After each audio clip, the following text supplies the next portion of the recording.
Oh my god, it's happening. Oh, there we are. Hello. Exciting. Hello. Hi, everybody. What's going What's up? on? What's happening? We're here today to talk about product. Yeah, yeah, pretty much. Seems Slurm. Except Slurm probably tastes good. Yeah. Oh boy. What's up, everyone? How's it going? I, How's it? Yes. I'm really happy. Well, I don't know if I'd say happy. It's just like, yeah, finally, guys, thanks. Like that, people are sort of people seem to be broadly recognizing this time around that like Thor, Love and Thunder is shit. It seems like it seems like the how long it takes for people to go from best Marvel thing since the last one. Mm. It's like start to condense a lot because I mean Doctor Strange people turned on that in like a month, which was Yeah. surprising. Moon Knight people had already turned on that by like the finale or maybe like a couple of months after that. Um, I like that it's not taking as long for people to realize the sludge for what it is. Yeah. It was like even in the cinema, I felt like the mood was just like, eh. There was like Yeah, no, very nobody was little really laughing. laughs. Uh, I had one dude like right next to me. He loved that movie. He was laughing the whole time. I was like, "Why am I There was a sitting next dude. to you?" There was one dude, yeah, in the theater, like off in the corner, who was laughing a lot. The only thing that consistently got laughs was the goats, which, like I will say, like, I laughed at the goats when they first appeared. I don't know, there was something hilarious to me about a pair of screaming goats, but like, there's nothing of substance there. It's Oh, just I didn't funny. even laugh at that the first time. I don't know. But the guy next to I me found the loved screaming them. goats funny. They loved them every time they appeared. Like he was Nah, not laughing like every time. crazy every Not every time. time. It's the joke. The joke started to. I mean, it's the same joke every time. They're Yeah. crazy screaming goats. Like that's it. But I liked it the first time. But otherwise, I didn't. I've talked about it before, but I remember I was really disappointed in my cinema when I was watching Ragnarok because I was laughing the whole time. Oh yeah, I remember that. Yeah, go Um, ahead. I was so disappointed with the lack of people laughing at Jeff Goldblum Yeah, because I thought he was hilarious. Like, there's so that many was great jokes and so hilarious. much great delivery, and they just weren't getting laughs. Hella didn't get many laughs. That was disappointing. It's like, yeah, but this time around, I don't know, it just wasn't that funny. Yeah. Like even like some Um, scenes when there was multiple people laughing, it was very scattered. Like there was not a single scene I yeah, remember where yeah. everyone was like, "Oh yeah, that's funny." No, compared to, well, let's put it this way, right? People were laughing a lot in No Way Home. Like, Yeah, people yeah, were laughing at that film. that's true. Well, I guess laughing with that film. Um, yeah, I don't know. Yeah, it's interesting you bring that up because yeah, the tone was not that uproarious at all. Yeah. Uh, yeah, I don't know. This one was a weird one. It went by like just like that. Like I don't know. It felt like It's very fast. And I was like, this was 2 hours. We barely did I anything. I agree that we barely did anything, but to me it didn't. I'm not sure how I would describe. Well, I got some words for this film. I guess like the experience of hmm watching it. It was kind of just this one was a little bit like I don't think as I was watching the film, the thought that was in my mind was, were you guys like you were rendering this on your laptop while you were driving to the cinema to like deliver the copy? You know, like Yeah. you this film like you didn't have it done like until like the very and done is kind of an interesting way to qualify, you hmm know. It's a fucking mess, man. Like Yeah, yeah. this movie is a fucking mess. I don't know how this movie came to be the way it is. It's really weird. But Um I guess we'll get into I that as throughout the movie. But yeah, just in general, it's just like why did we bring Jane back and then I did the things we did and well, so the I don't quite know what the inspiration for this idea was. Like, you know how you think about, whenever you want to tell a story, there's some idea that you have, um, some passion for like a story that you want to tell. I don't Mm-hmm. really know what it was here. Like, I don't think it. Yeah. Well, I mean, I think I know what the film claims its point is, like its theme. I just don't really think it is interested or committed to exploring it much at all. So Yeah. that leaves you wondering, like, what the point of all this was. Yeah. Yeah. I mean, we'll get into it. Plenty Yeah. of notes. It was funny because I wrote stuff down from memory yesterday, right after the cinema. I was like, this seems Mhm. like not a lot has happened. This felt like really quick to write down from memory. And then I fleshed it out upon a rewatch. But like just in terms of where we go and what we do, it's like not a lot happening really. That's what I mean. Oh yeah, like the plot is shit. Yeah, oh, I mean, absolutely. Spoilers. It's bad. it's really bad. Also, yeah, for people wondering, by the way, you are correct. There is no EFAP today. As far as I know, one of the guests can't do it today. I don't even know who the guest is, so I don't even know. But that's gonna be tomorrow. The FFs is gonna be in Yeah, so I get to tomorrow's. talk about Thor, well, and Metal too. Yeah, we'll both be there too. 2 days in a row. Because normally it would have been the other way around. Because I wanted to do the Mm. Forge on Sunday, but then Murphy was like, "No, we moved EFAB." It's like, "Oh, okay, good to know." So I'll move mine back, I guess. um. So yeah, that there's your little information. I was thinking about what's been going on this week. I've been building more of my little retro station. If people still, follow me on Twitter, I posted a little update. What's been going on there? Because I got myself an old TV with the SCART connectors and everything off of eBay, just right around the corner from where I live, which was very lucky. And then I was double lucky. My mom was around, so I could just ask her to drive up there with me and just grab it. And that we did. And now it's over here in my living room. I can connect all my PlayStations on there. I can connect my Super Nintendo, my N64, all that good stuff over there. So that's all working very nicely. But it's far from done. I wanna get like some proper furniture where I can put this stuff in. Because right now it's just on like 2 small IKEA tables. Because I had them left over and need something to put it on. But yeah, using a CRT. No, it's a flat screen one, but it has all the connectors I need. All I had to do was get like a universal remote for a Panasonic TV, and because it's funny because I have a universal remote from my soundbar. I was like, oh, this can like go onto TVs, and it works. But was missing the one feature I really needed, the aspect ratio button. Because for some reason, this old TV does not have the aspect ratio in the settings menus.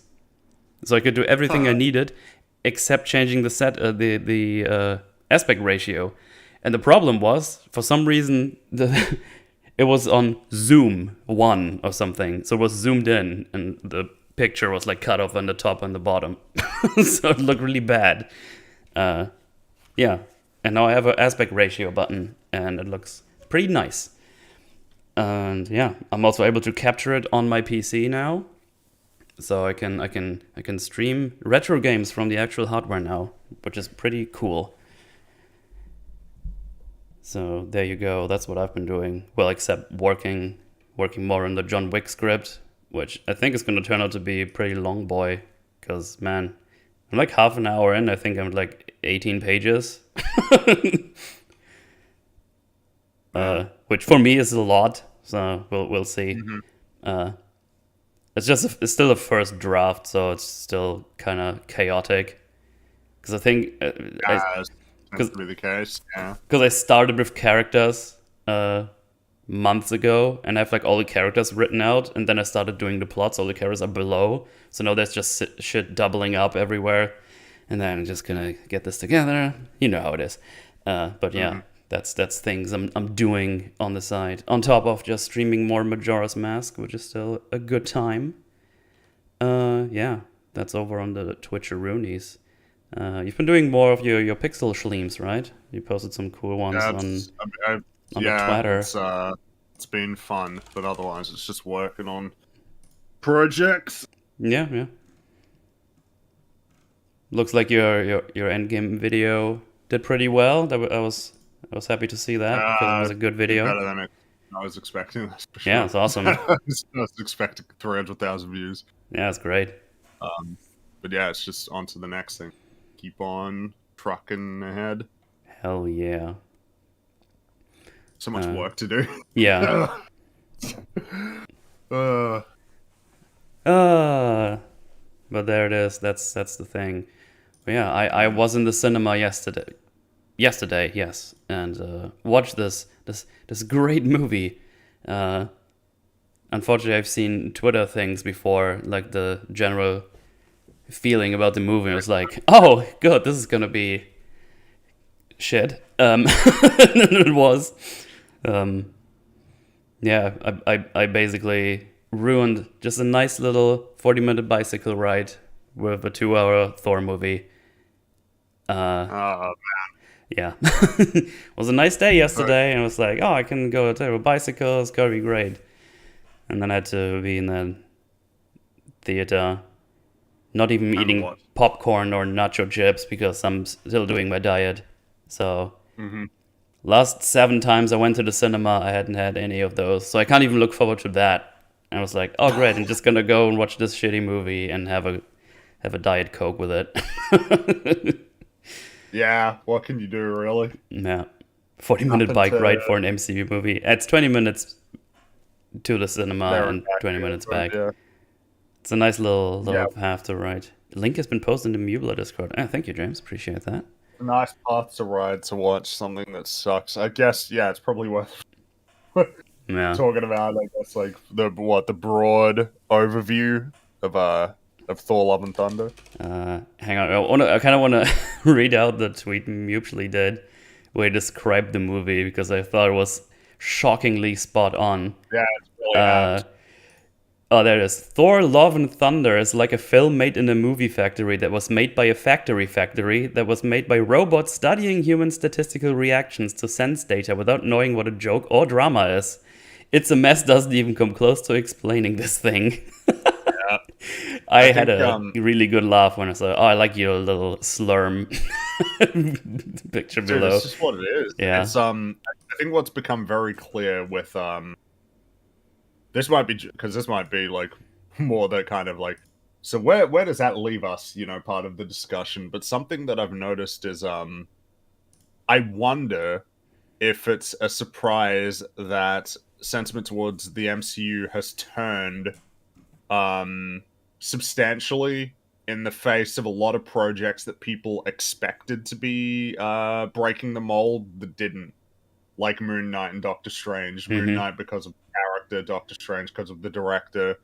Like, that there was expectations that these projects would maybe be a little bit more unique and interesting.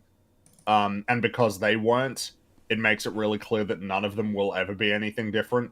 Because now you're in a place where people look at Daredevil, it's like, oh no. Whereas a couple of years ago, there was a lot of hype and anticipation for that being a reality. Yeah, because you like Daredevil a lot, right? You like that show. I like Daredevil a lot, yeah. And I kind of expect the show not to be good. With the current track record we're having, like, even the... Well, Phase 4 has been pretty bad overall. It's actually, like, right now, I'm actually like, it's actually shockingly bad and consistently bad. A little bit shockingly bad. Because you look at No Way Home as the best one. No Way Home's got a lot of plot problems, but at the very least, it's got character work that elevates it above everything else. And then it's like, what's next up? Like Shang-Chi? Oh, what's that? Like a 3? So that's like the high bar for the series at the moment, if you discount No Way Home. Yeah. Which, in a sense, I almost do at this point. I almost don't even think of it as like an MCU movie, even though it obviously is. Like, for whatever reason, it feels like it's easier to separate that from everything else, because, like, at the very least, it's got character work. It's really strong. So, like, if Shang-Chi sets the bar at 3, and we're talking about, what, 10 movies and TV shows, like, collectively? Yeah. Holy shit. Like, how the fuck is that even possible? I don't That know you what can we. so consistently screw it up. Yeah. I don't know how we got here, but it just happened. Like, Um, it just the I, switch flicked like right after in Endgame, and Endgame wasn't good, obviously. well, so I So guess this is where it starts to. So I think that the way that Marvel makes its movies has made it very difficult to create anything that's good. oh yeah, I think I've talked about it before, but it's become a little bit more, I guess, thought out. I think I used to say that I don't think it's a good way to approach storytelling to have projects that you find people to make rather than yeah, somebody yeah, having an idea for a story they want to tell and then doing it that way. But I mean, a decent number of good things, or at the very least, okay things have come from that methodology. But it's at the point now where like Marvel movies are being turned around, movies and shows are being turned around in a very small amount of time. They probably don't even know like the whole story when they're shooting. They sure as hell don't know how it's connecting to the broader universe or any like things that they need to keep track of. There's mm-hmm, probably a template in place that tells them exactly like what beats they need to hit, how long they should spend on yeah, any given moment, so that things don't get like too heavy or too, I guess they would call it bogged down, when in reality it's like kind of just good pacing. yeah. And I feel like with To the give you Thor to give you movies, scenes time to and breathe. Yeah. just with this Thor movie, after they seen that Ragnarok was like, oh, people like that, so we're just gonna not ever gonna stop making jokes throughout this whole movie because that's what people Like, like. well, it can't ever, yeah, like it's got to be fun. You can't, nobody's allowed to like have a conversation that lasts for a few minutes. Yeah, it's actually insane. Uh, At, in this well, yeah, one, you think about in this one in particular, yeah, like I think the clearest example of this is like Thor and Jane are having a conversation about her cancer diagnosis. It's like, so first of all, there's a lot more jokes than there really should be here. mm-hmm, But also this scene is really short. They don't even have time to fully talk about it. What you talk about, because we can reference other superhero material. What are often cited as the best scenes in Daredevil? It's like, well, a lot of people would say the hallway fights, which that's totally fair as far as I'm concerned. But a lot of the scenes that people refer to as being like the great scenes in that show are people talking to each other for a good amount of time, yeah, because shit is like Punisher awesome. and Daredevil having their argument on the rooftop, their conversation in the cemetery, Matt's conversation with the pastor about the nature of good and evil. A lot of the great scenes in that story are just two people talking to each other for like more than just 2 minutes. Mm-hmm. Uh, Anything less than that, you just don't have like much time to allow those moments to breathe or to get too in depth. It's kind of like why this film has a pervading sense of shallowness. There's just no time Yeah. to spend on anything meaningful because the plot, the absurd, stupid, nonsensical plot, is still there and demands attention. Mm-hmm. It's jokes because I don't know. We need our jokes, and we can't do jokes and storytelling at the same time. Yeah, which is insane because just look at Mm-hmm. Hot Fuzz. That's like my favorite movie ever. And it's like Well, yes, so fucking everybody. tight in writing and it's so funny. Hot Like, Fuzz is incredibly tight. That's a good way to describe it. yeah.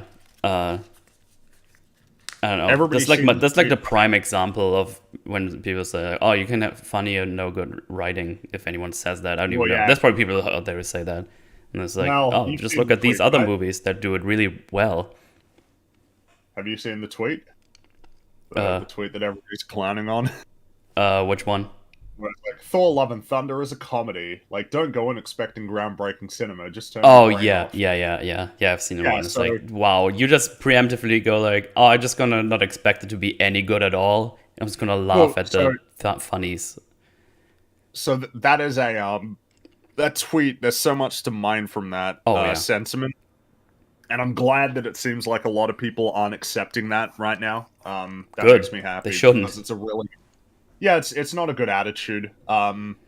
it's I don't like this dismissive attitude towards comedies, like as though comedies are necessarily inferior to drama. I think that comedy and drama like have a place, Oh, and absolutely. that they're both pretty valuable. Like, and when I say both pretty valuable, I mean like it would be hard to say like that one has more value than the other. When I Mm. think that they're kind of two sides of describing the same thing, like the human experience.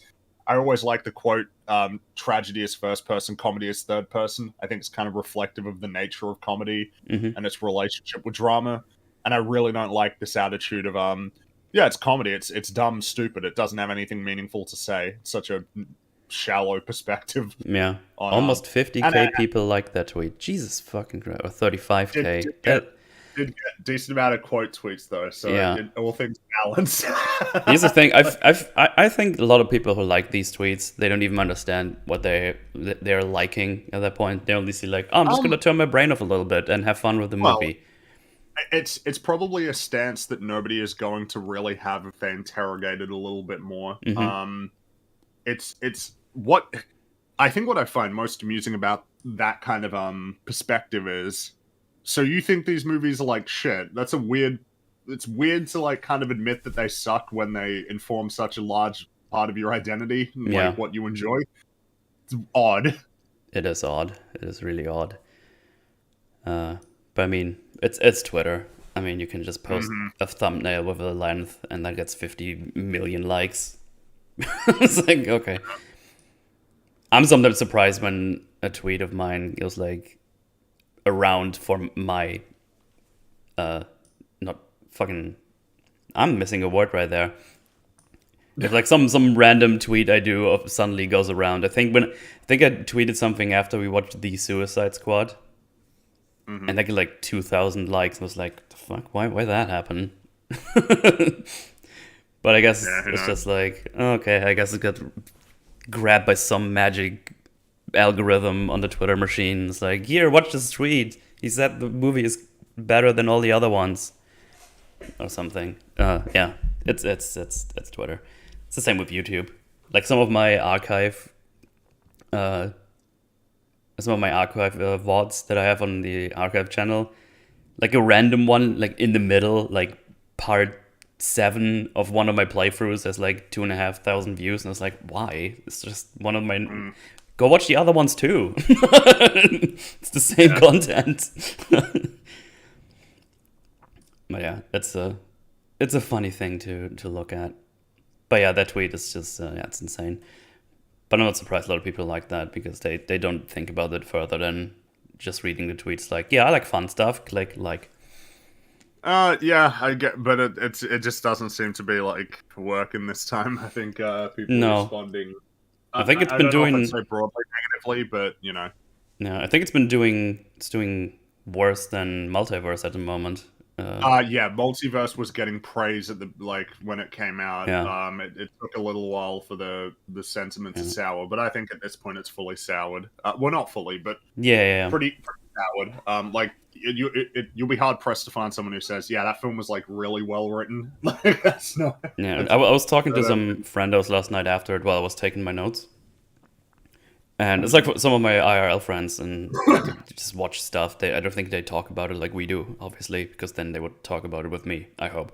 Um, and even he was like, "Yeah, there's a lot of problems with that, but I had fun, I guess." It's like, oh, we're getting there. I think we're slowly creeping towards people realizing how shit sludge this is. I guess the question is, what will that mean in terms of box office numbers? Because I mean, like Thor's had a good opening weekend. It's like the fifth Mm-hmm. biggest opening weekend for a like Marvel movie. Oh, okay. But what's the drop off going to be? You know, because like Multiverse had a huge drop off. Meanwhile, you look at something that, I mean, I think it's uncontroversial to say has been more broadly well received. Top Gun, Yeah, like I still Top haven't Gun, seen that one. I still still need to watch making a that lot of one. money. I heard that movie is Yeah, I really mean, fun. I like it. It's got problems, but I like it. Yeah. Um, Do you need to it's watch just that the that film first is one made. for that one? Because I don't even. I haven't I seen the first one. I okay. don't think it was made. I think I'm sure you benefit from watching the first one, but I think Mm-hmm. they made it knowing that there'd be people who hadn't seen it. Yeah. But I mean, it's made $1.13 billion, Damn. um, and it's like it seems that it's still making money now, even like a month after it's come out, more than a month. Hmm. It's just that I think word of mouth, it does seem to matter a good amount. Yeah. I mean, And this like what is happened? how I Yeah. came around to watch RRR. I don't know if you're aware of this one. I've covered that last No. week. It's an Indian Tollywood movie, Okay. and it's really fun. It's a really entertaining movie. It's like over the top, funny, has of course a little bit of the dancing stuff, which is still awesome. Uh, Talked about last week on La Forge. It's good stuff. It's really entertaining. It's a 3 hour chonker though, uh, but I would say it's worth watching for sure. Okay. Yeah, it's legit just called RRR, like the letters, and that's it. Yeah. It's on Netflix, I think, if I recall correctly. So you can grab those there. That's for everyone in chat too. Go watch that movie. That one is really fun. It's a really great time. But yeah, I guess that's the state we're in right now. Oh, yeah. Good old sludge. I guess I can just go through the movie here and then we can talk about things and stuff. Because Yeah. that's how this works. Unless you got something else before we want to jump in there. Nah. Nah. Okay, let me put on some moving trailer footage for your eyes so it looks nicer, I guess. I don't know. You know what I mean. Obviously, I'm not gonna be showing any particular scenes because I'm scared of copyright. Hmm. And obviously, there's not a official version out there for people to watch unless you, I don't know, live stream from the cinema. And I think people will not like that. But anyway, it's really funny. When I started writing down my notes yesterday, I completely skipped the intro to gore. Well, I just yeah. started to say, oh, Thor science. It was like, wait, am I not missing something? It's like, oh shit, we had like the Christian Bale gore intro. Mhm. Pretty bad. If is that so? Gore is an incredibly thin villain. I think Yeah, that the only thing that people would be praising is Christian Bale's performance, which yeah. makes sense. I said to But it's, briefly it's all his performance. That's it. I said to briefly in the M's what a fucking waste of Christian Bale. Yeah, absolutely. And I think it's To a waste of this kind of character because I think you can get a lot out of this kind of villain. Oh, sure, but I mean, the whole film is like a waste. The Oh yeah, concept of like he wants to. So, for those who haven't seen the film, the whole motivation for Gore the God Butcher is he's out in the desert. His whole like tribe and his yeah, daughter have died. They've perished. But he finds an oasis, and the god that he worshipped is there. But that god is an asshole. yeah, He's just like a selfish prick. But there's like a god killing weapon just lying there. yeah. Because Um, they just killed, I guess they just the killed last like God the Butcher, previous and god. they're like, Yeah. hey, we're celebrating. Oh, look at this, we just killed Yeah, him. and then How lucky Gore's for like, you. "Wow, gods are assholes," and then kills him. And he's like, "Yeah, I'm gonna kill all the gods." There's Gore. That's Gore. Yeah, That's that's his pretty much it. motivation. It's so thin, Uh, and this is putting to one side all the like the god killing weapon. So like, first of all, Thanos nearly killed Thor by like blowing his head up with a power stone. You could kill gods in the Marvel Cinematic Universe. yeah, They've actually died. A good number of them have. yeah. We don't really need a Um, specific God butchering weapon. no, the That's god butchering weapon in Infinity War was Thanos' hand. yeah. He has Like he strong just hands. grabbed Loki and choked him. So like god killer weapon. I And not only to have like this god killing weapon, but to never even see it like in action, like used against gods, except for there, because we never see any other gods get killed except for Thor, he kills Zeus. But like otherwise, yeah, you never see the god killer like kill any gods. No, It's just that's one of many that. MacGuffin weapons of like weird, differing utility and function. Yeah, the whole There's a god lot of killing, those. the whole god killing stuff just happens off screen, Yeah, and it's so apparently it odd. goes very fast. I don't even know how much Oh time yeah, passed seemingly. until we get to our storyline there. I have no idea what the Uh, timeline is. But yeah, I would probably say this is my favorite part of the movie because we get like 5 minutes of not stupid jokes, and I got to enjoy Christian Bale acting. But obviously, the Yeah, whole I think. foundation is like, it's Well, like it's kind of like the part of the movie where you're along the line, okay, like okay, but then by the end of the scene, I think I realized like, oh, that's it, isn't it? Like as soon as the that. god starts talking, it's like, oh, he thinks there's an eternity after death or something, and it's like, ah, look at that stupid human. I was like, oh god, you made him comically evil, this god, and this is how it He's just a stays. jerk, yeah, to enable like this particular plot point happening. Yeah. Yeah, Uh, yeah. Also, just really lucky for Gore that he gets there. He also cuts his hand on the blade on the way there, and it heals itself. And I don't know what that's supposed to mean I have no idea. because I forgot about this. Then I rewatched. It's like, oh, I thought he could just, I don't know, cut himself on something.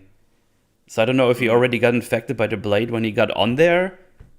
I guess so, but like, does But that mean then that the whole movie doesn't happen if he doesn't like haplessly lurch onto that blade?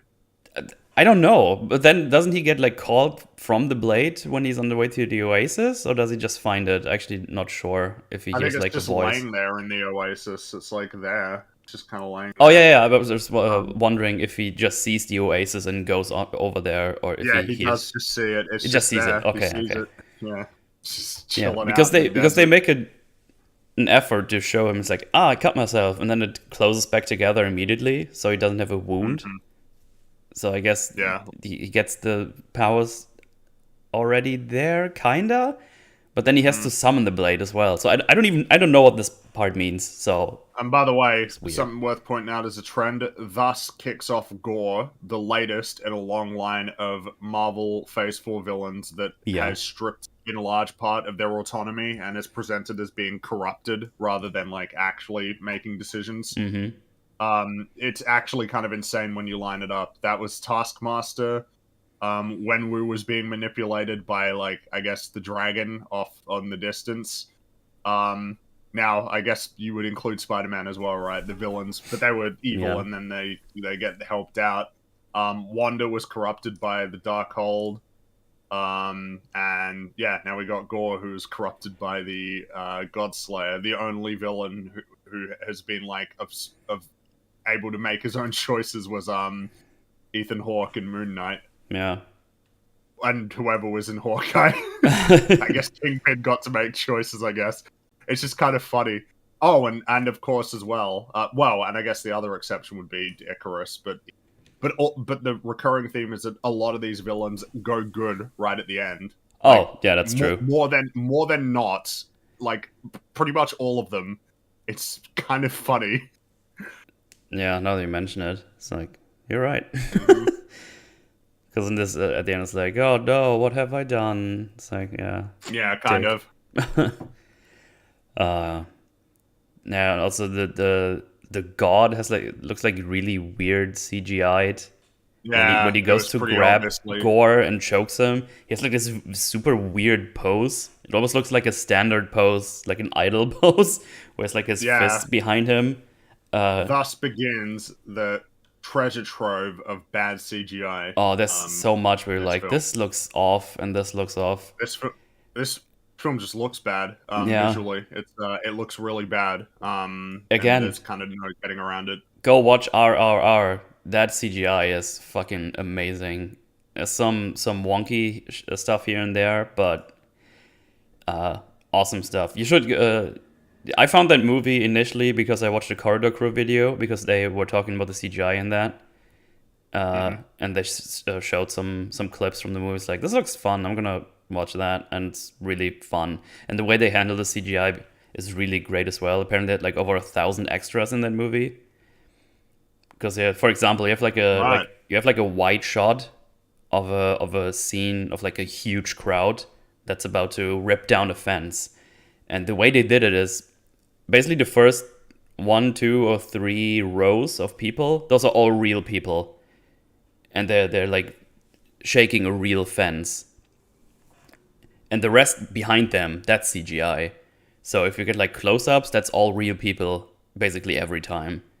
And just all the Right. things in the background, those are CGI. And the way they do it, it doesn't really look CGI. It looks really, really good. So it's just like this combination of real things and CGI. It's Just all works techniques at really, your really great. disposal.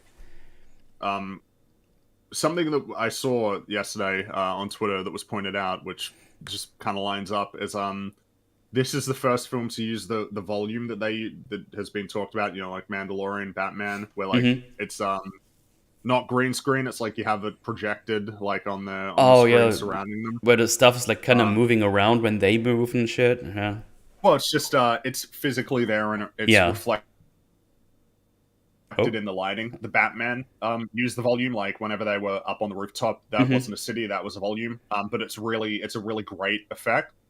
Um, and it was pointed out that this film was the first Marvel film to use the volume, but Hmm. you know, like it's not enough to just have the tool. You need to know how to use it. It's a tool that has Yeah, limitations and things you need to. Because I remember it's like it in this film in particular, it so often feels like they aren't in the place that they say that they are. Like it's you never. Even when they're just like in the hall, like the town hall in New Asgard, it doesn't feel like they're there. Like it feels like it's not a real place. yeah, It's kind of insane how unconvincing like yeah. all of the environments are. I wish there would have been like a streaming version of this, so I could have had another look at the things, because a lot of things you just kind of forget when you're in the cinema, obviously. Uh, Hmm. but yeah, I just remember this like stuff. It's like this doesn't look good. Just doesn't look really good. You probably have some in your mind as well when we get there. Yeah. Um, I meant to say something, but I forgot. So yeah. Well, we were talking about the opening, but I'm not Oh, sure right, how right. much the Oh yeah, yeah. Gore. I think Gore could have easily been like a villain that goes over multiple movies. Like could be easily like a Thanos kind of thingy. Seems like they don't do that because maybe they don't have the means to keep them around for that long. I Like, guess, you know? but just in general, Because because we they have like this guy who goes around killing all these gods, and it's like, man, this is like a crazy threat. Like he's specifically targeting these gods all the time. yeah, long-term villain Uh, potentially. But I guess not. but we just do it all in one movie. But yeah, I think we talked about it before. There's like no through line in the MCU Phase 4 right now. Doesn't seem that way. Uh, I think in the same time with the first couple of phases, we already had. I think we already had Thanos teased and stuff. Uh, Yeah, oh, Thanos was teased at the end of Avengers. First Avengers, right? Yeah. Yeah, the direction feels non-existent, and considering that there have been as many films and TV shows in Phase 4 as there were, like I think in Phase 1 and 2 combined, you think Damn. about what was achieved there, and I mean Phase 2's not good. I don't think at all. Like it's a pretty wonky Mm-hmm. phase. At the very least, there was some sort of direction broadly, but in here, like I have no idea where we're going. It's like Yeah. vague multiverse, vague cosmic stuff. Like, yeah, I don't know. Yeah. We're doing less through line stuff, but we're raising the stakes all the time because we all have this multiverse stuff. Everything's got to be end of the world. Yeah. And the only thing we had was Kang, but that he never showed up again so Well, far. So I don't know what the I hell is guess we'll happening see with him this guy. eventually. Eventually. I guess that's just only gonna be Loki thing. Oh, I think he's showing up in Ant-Man 3. Okay. Yeah. But yeah, I don't know. It's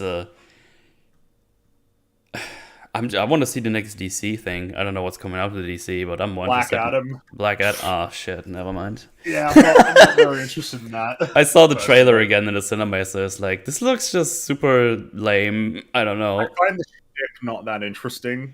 Heroes don't kill people. It's like, Well, I see, do. he's not a hero. It's like, dude, like Iron Man was killing people from the very beginning. Like, Mm, and he's part of the biggest movie franchise, like with superheroes. Superhero, and also this is the DC universe. Like, yeah, come on, come on. You know, I've been covering have- the animated DC stuff with Meme this last couple of months, and those have been like pretty good so far. okay. Like way better than what we got in all the initial DC EU stuff. There's some really good stuff in there. I think we're gonna do Mask of the Phantasm next, whenever we decide to do our next one. Heard that one is another one that's really good. But yeah, we'll see what happens with DC. But yeah, Black Adam doesn't look very interesting. It doesn't. It really yeah. doesn't. Its gimmick falls flat on its face, as far as I'm concerned. Yeah. Anyway, so that's the beginning scene. We have a villain now because he's like, I'm gonna kill all the gods. It's like, yeah, you go do that. High five. And then we get Thor being a dick, I guess. I don't know. His characterization, the characterization of Thor, of easy for me to say, what he has been doing, like after Endgame, just seems like he's being a dick. I don't know. Yeah. Because he's like, oh, I don't really know what to do, and we're gonna do adventures, and I'm fighting, and I got back in shape. But then I'm just gonna chill and wait until someone comes and tells me we need help. I need help to win the battle, and then Starlo comes around. And then the Guardians come. Hey, can you help us win the battle? And I was like, they were down there fighting this whole time, and you were just chilling here and not helping them. Like, why are we doing this? What are we doing to Thor? I don't know. He's so I find destroyed. it really funny, by the way, that like, yes, the Guardians in Thor Love and Thunder. It's like, I don't know, man, like, they're in it for like 10 minutes, maybe even less than that. Which I think we all kind of expected after seeing that first trailer, but like, I think we were all led to believe that they'd be more. And also, by the way, talk about inconsistently characterized, like, it seems like Peter is he's like, he thinks it's so cool. He's doing his superhero speech, but meanwhile later on, he and the rest of the Guardians are trying to get rid of him as quickly as possible. Yeah, it's like, what's up with that? I thought you were homies. I don't know. It seemed like you guys were bros, and also like, I mean, that's kind of lame, like narratively, that this character is clearly like he's got some sort of problems he needs to work through, and like the Guardians just don't give a shit. Yeah. I don't quite like that. But whatever. Yeah. I also don't like that Thor's just chilling out while they're fighting, and then he comes in and just kills everyone in like a minute or two. I was like, oh, wow. Destroys their sacred temple. Yeah. Yeah. Doesn't seem to care, really. But yeah. But it's funny. Nah, sure. Yeah. Thor helps them, single-handedly defeats all of them. Like, nobody needs to help. He says his catchphrase, "This is gonna end here and now," or something. Which is gonna be referenced later. Yeah, continuity or something. So yeah, he destroys the temple. We get "Welcome to the Jungle," which is a banger of a song, of course, because Thor and Guardians, those are the song movies. They have the cool songs. And then we have like some memes in there. He does like the split leg between those two, I don't know, hovercrafts or whatever. What was that viral tweet? Was that Van Damme in that tweet, or was that Chuck Norris, like between the moving trucks and there's like the split legged? I don't know. I forgot who it was, but that was like the meme, and I guess they put that in there because it's funny, and then he yells at them. It was Van Damme, okay. As that, we got the song. It's like, yeah, okay, destroys everything. And then he lands back, and in the background we see the temple crumble, and he's like, a classic Thor adventure, hurrah! What a fucking shit show. I was already checked out at that point. It's like, goddamn, that's another over 1.5 hours to get through this. Because we see Thor just sitting around in multiple scenes while the other ones are fighting. He's like, no. Yeah, he just doesn't seem to care because he's having a bit of a midlife crisis, I guess. Yeah, but I don't believe even in a midlife crisis that he wouldn't help his friends. I don't know. I just don't believe that Thor would do that. It seems like it's all in favor of jokes and stuff rather than what he would actually do. Yeah, we do that more. We don't care about Thor and what he does. He just we just need him to make jokes most of the time. Pretty much. Yeah. I get that that's the scene. I mean, there's an action scene and some funnies if you find this funny. I mean, I know funnies are subjective, but basically the whole movie for me was like not hitting the joke department at all. Yeah, no, now we go to Jane. She has cancer, stage 4. She found out 6 months ago or something, and she's basically dying because her dad is like, "Oh, the treatment is not doing anything." And then Mjolnir reaches out to her, and then she goes to New Yeah. Asgard, which is now like a commercial tourist place Tourist or something. location. Yeah. I mean, I don't even know what to say about this scene. That's basically all that does. I guess she doesn't want to deal with it. She just wants to do more research. She doesn't want to play the Space Viking card. I forgot who her friend is that was there. I think she was in the other movies. Darcy. Oh, okay. That's the name. I just didn't even Yeah, remember there's not really her. much to be said there, and I'm not even sure that even lines up anymore, right? She says she doesn't want to do it, but then, well, I mean, I guess they'd be like, well, I mean, she does play the Viking card, so I don't even really know. Yeah, pretty much 2 minutes later, because she looks at those books and is like, "Oh, things. Oh, Mjolnir gives you great health or something." It's kind of odd as a choice because you think about where it goes. I don't want to play the Viking card. I want to deal with it my way. But then when she realizes it's not going to work, she does decide to explore the Viking option. But then exploring the Viking option is used as a through line for her to make like a heroic sacrifice at the end. It seems like kind of I don't really see like the cohesiveness there as a thread. Yeah. I think it would have been a lot more interesting if they had her actively pursuing it from the very beginning. And then, like, as she's pursuing it, her perspective begins to change on, like, the nature of what she can do with, like, those abilities to help people. Whereas what they have here just seems a little bit confused, like they weren't quite sure where they were going. They like, leveraged, I guess, things that they would expect characters to be dealing with when, you know, they're dealing with a serious illness, which would be like, no, I want to deal with it my own way. I don't want to talk to people about it. I want to do work. Like, kind of the, I guess, common beats that you hit when a character has that, but without kind of thinking about how it factors into this broader story that's set in this fantastical universe. I guess failing to leverage opportunities that you can use for a story like this set in this world compared to our world where there is no magical hammer that can, you know, help you. It's just, yeah, it's like yet another example of something in the film that just seems very confused narratively. Yeah, pretty much.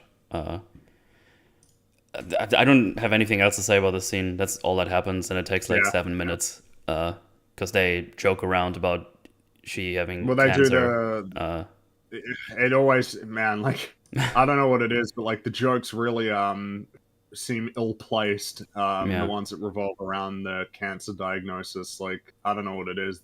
They're just like really You have stage 4 cancer. Oh, out of how many stages? 4? That we know really of. Odd. It's like, okay. Yeah, when I heard that one, that was like that. Like, really? That was kind of how I felt when I heard that one.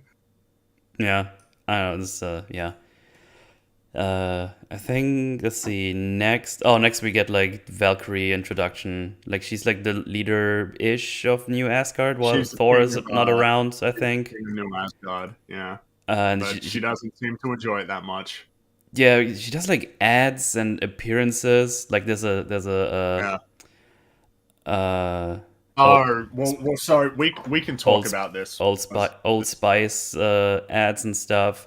I'm very confused what they do with Asgard. Well, you know what makes it even more confusing? So, guys, there's a ice cream. There's a themed ice cream. Oh my god! I was about to bring that up. Called Infinity Cones. I'm so happy you brought that up. I thought that was insane. But go ahead. Because I'm probably with you. I think I know what you're gonna say. To lay it out again. So in the MCU in 2018, Thanos killed half the Asgardians. Yes.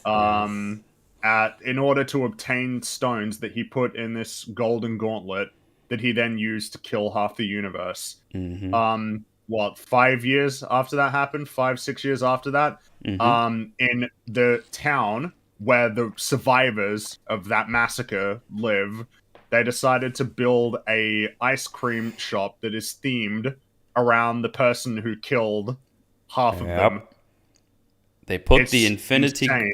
Infinity Gauntlet with the Infinity stones in Gauntlet it. with the stones Has a there little. on an ice cream store in the city that is where half the people, only half of them, because the other half died and never came back because Yeah. that wasn't part of the blip. This is an example of, wouldn't that be a funny pun? Without any consideration for like world building at all. Why didn't they just It's use the Iron Man gauntlet? why? Well, I would say It's that. How right about just there. like don't tell the joke? The joke is not worth it. Yeah, just don't put the fucking it's really Infinity Gauntlet on there. It's insane. I didn't even yeah, catch like that in the cinema. I rewatched and was like, no way. They did not do that. That's yeah, like insane. it's. I mean, a lot of the comparisons kind of make themselves. You know, real world analogies like or parallels like if they existed. It's really stupid. And it's all in service of like a joke that isn't funny. Yeah, It's a really bad idea. really bad idea. Also, yeah, Asgard is like this tourist spot now as well, as I already said, and Hmm. I don't know why we're doing this. It's just really odd. Well, I mean, it seems like I know that it's kind of like something that's been pointed out on Twitter is people like there's almost a retroactive, like a changing of the history in terms of the perception of the old Thor movies. Mm-hmm. But like, you didn't have to discard all of the Norse mythology stuff to No. just have them living in like a little dinky town. Um, it's like it's just I don't know. I don't know what they're doing with like Asgard or what their direction is or how they factor into the broader story anymore. It seems like not much at all. They're really not that relevant to what's happening. Mm-hmm. And again, and you talk about missed opportunities again. Would it not be interesting to explore how like Asgardians feel about their place that they used to live in this golden city that was destroyed? Half of their people were killed, and now they live in like a small fishing town in Norway. Yeah. You know, like I feel like there's a lot you can explore there. How do they all feel about the current state of affairs? We didn't have enough time, I guess, to explore that in Endgame, when we probably did. But Yeah. now would be the time, but we can't. That would get in the way of our jokes. Yeah. Metal, are you aware there's a 4 hour cut of this? No way. Oh, well, apparently a lot of stuff was cut, and I can believe that. Uh, I can totally believe that a lot of stuff was cut in this film. Please don't release a long one. I don't want to watch it. Yeah, a long one. Marvel don't do that. This is the product. This is you'll have it and you'll like it. Yeah. And then we have another one of those theater scenes, but this like in Yeah. Ragnarok, but this time for why did I write Thor's death? Well, Thor. no, this is for Ragnarok. The last one was the Dark World. Yeah, yeah. With damn, I'm forgetting. They had because it's It's Matt oh my god, my Damon. brain is not working. Yeah, that's right, Matt Damon, and Chris Hemsworth's brother, Yeah. and then Melissa McCarthy as Hela. Yep. Yeah. That takes. I think that takes like 5 minutes, and I was like, man, they give Pretty this long. shit a It's lot not of as funny. time. It's not as funny as the last one. No. The last one was better. Yeah, that's just in there. It's just, I guess the joke is Yeah. it's like badly made or It's like what something. happened, but not, and it's not very well done, and it's got a lot of problems in terms of like the production because it's a little show that they put on Yeah. to Asgard, and then that leads to Jane getting to look at like a little thing where they're like, "Here's the broken hammer for you to take a look at," but then it starts doing the little electricity stuff because it's coming back to life. I just can't believe it's just lying around there. I Yeah, 'cause I I have to you're right ass- actually because that is one of the most important objects in existence. Yeah. The fact that it would just be like a tourist attraction that people can look at behind one sheet of glass. Yeah. Well, the thing is, they can't pick it up anyways. But Um, I'm more like, I was more thinking Thor. Just it sounds like, oh yeah, you can have the rest of my weapon. I'm just gonna put it here for people to look at. Can they not pick it up if it's broken up into little pieces? I wouldn't assume so. How did they exhume the ground and lift it up and then like put it Exactly. on- That's why I'm led to believe that Thor had to put it there for them. so that they could have a little They display? could have a- That's pretty funny. Have a look at it. I think the guy even says that they can't be moved, if I recall Oh, correctly. right, okay. I would need to check back, but I think I heard him say that. But yeah, I guess Thor didn't even try to repair it Tape it up at all. Because we see in a little bit here that it works pretty well still. It actually works almost better now that it's broken. It does work better. It just works better now that it's broken up a little chunk. It seems just goes back to its form if it wants to. But I guess Thor's like, no, I have my axe now. I don't want Mjolnir anymore, even though he really wants Mjolnir for this movie. But he's just having it lie there. And I just don't know. It just doesn't make sense to me. Yeah, wow. Yeah. Yeah. But yeah, the clouds come around, and Mjolnir is reacting to Jane. And then we cut back to Guardians and Thor crew. I guess I don't even know what they're just called. looking at stress signals, I guess, and that's when they start to realize a bunch of gods are getting killed. Yeah, I think for that we get those hilarious yelling goats. It's like, oh, thank you for helping us. Here, take this gift. And he goes like, ah! Yep, I can see how it's funny the first time. Yeah. But that's the running gag. You better love those The goats. joke is that they scream. That's the joke forever. I was like, oh, about the temple. And then the guy is like, I want to talk about the temple. It makes me sad and mad. It's like, yeah, but if we would be, I'm sorry. Blah, blah. It's like, yeah, whatever. You have to take the goats. No, you accept it. Then they then have like some chaotic back and forth in the ship. Gamora wants to kill the goats. Thor redirects the weapon. Korg gets shot. And he's like, I'm fine. I guess that's meant to be their Chekhov's gun, that Korg can be shot and be okay. Oh, I didn't even think about that. Yeah, I guess. How stupid is that, by the way? We'll get there. Yeah. I guess another one of the blue guy's crew is now using the whistle weapon, because he has that thing on his head now.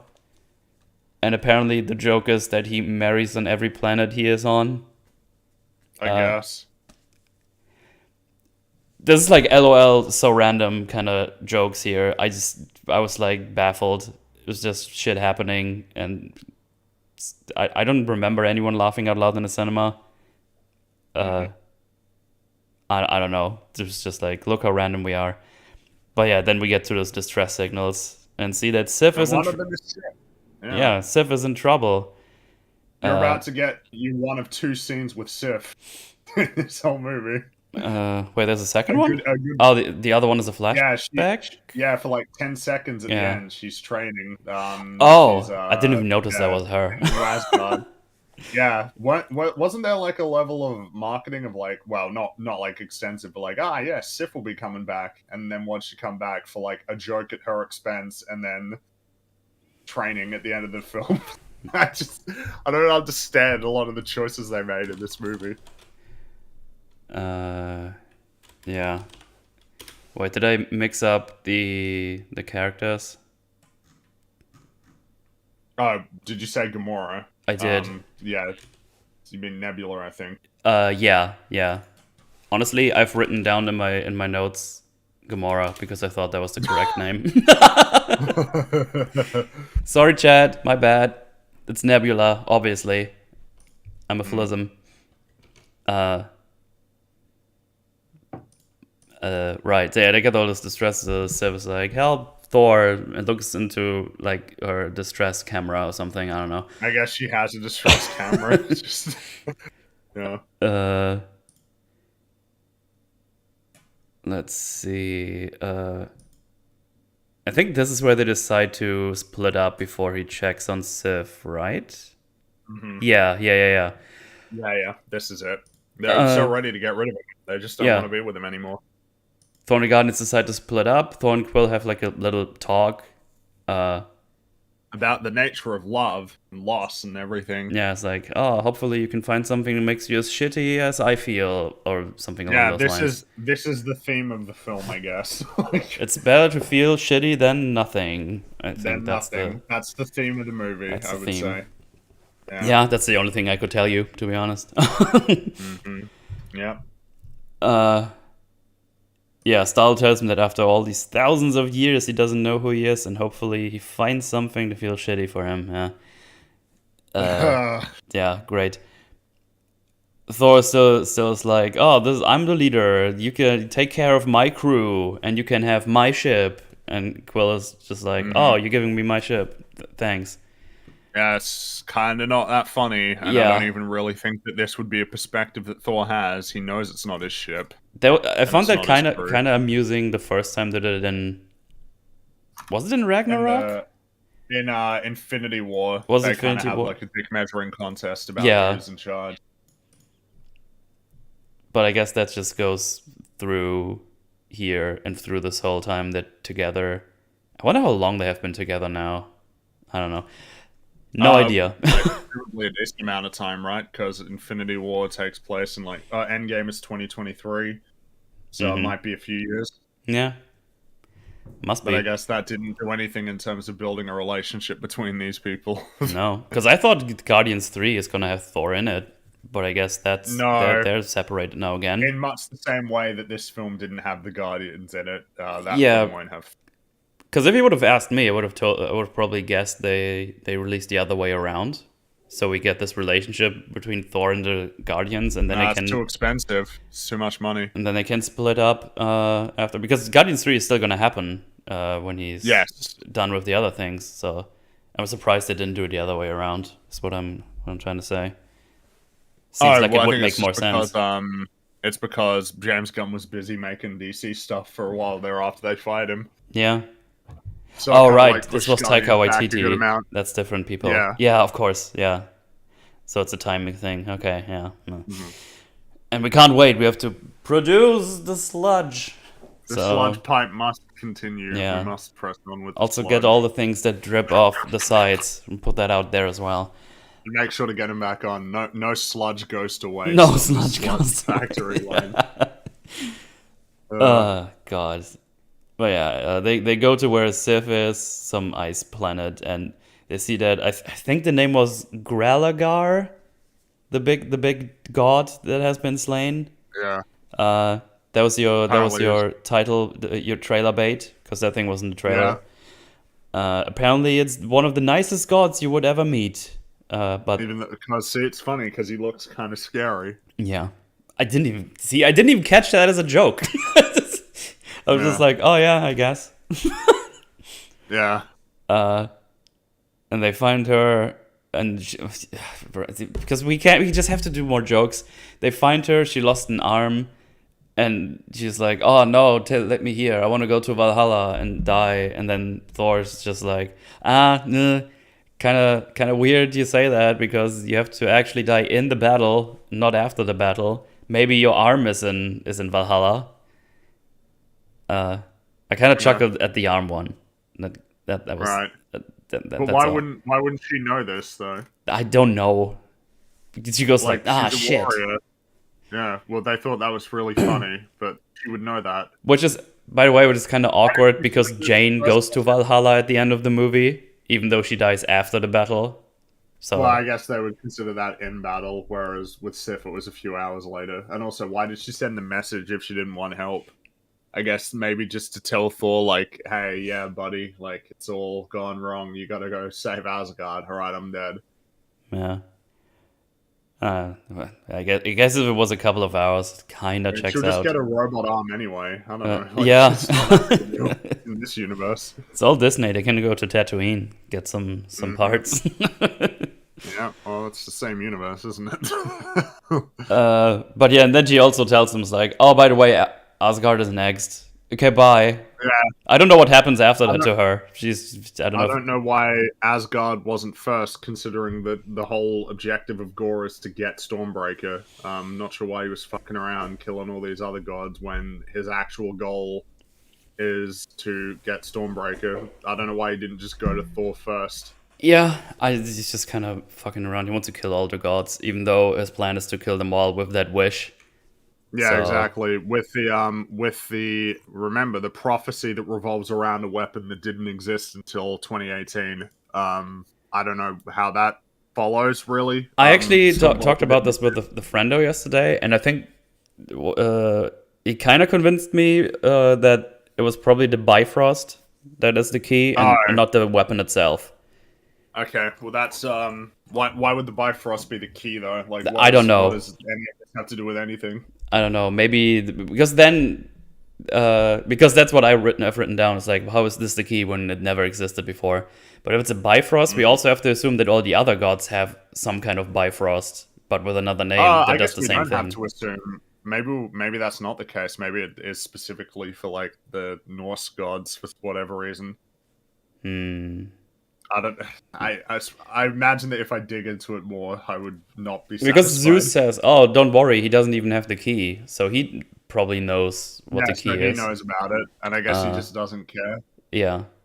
Wow, we'll talk about that later. Yeah. Right. Oh yeah, and then Korg, the goats, and Thor teleport to Earth while they're being attacked by Gore and his little... While they're being attacked by Gore, yes, timing. While they're being... yeah, Gore and the shadow flames he summons. Yeah, the shadow monsters. Who looks pretty shit as well, by the way. They look super fake. Everything looks bad. It all looks fake. None of it looks real. How does Gore even know about the key? Beats me. I don't fucking know. I don't know how he knows. Would be interesting to know how long he's been doing all this killing. Because he needs to figure that shit out. Because he didn't start in the movie with being like, oh, the gods are poopy. He was like, no, gods are great. It's like, even my daughter died for them.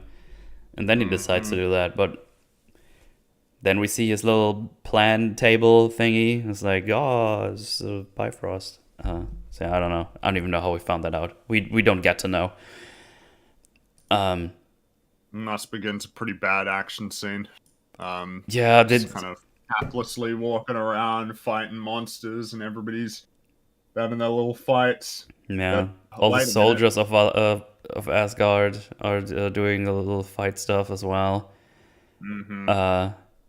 Valkyrie is out there with her pajamas on, I think. Flying horse, right. Stabbing things. But then, it's like you can hear Mjolnir. Yeah, and so it's like, hey, Mjolnir. I remember that sound.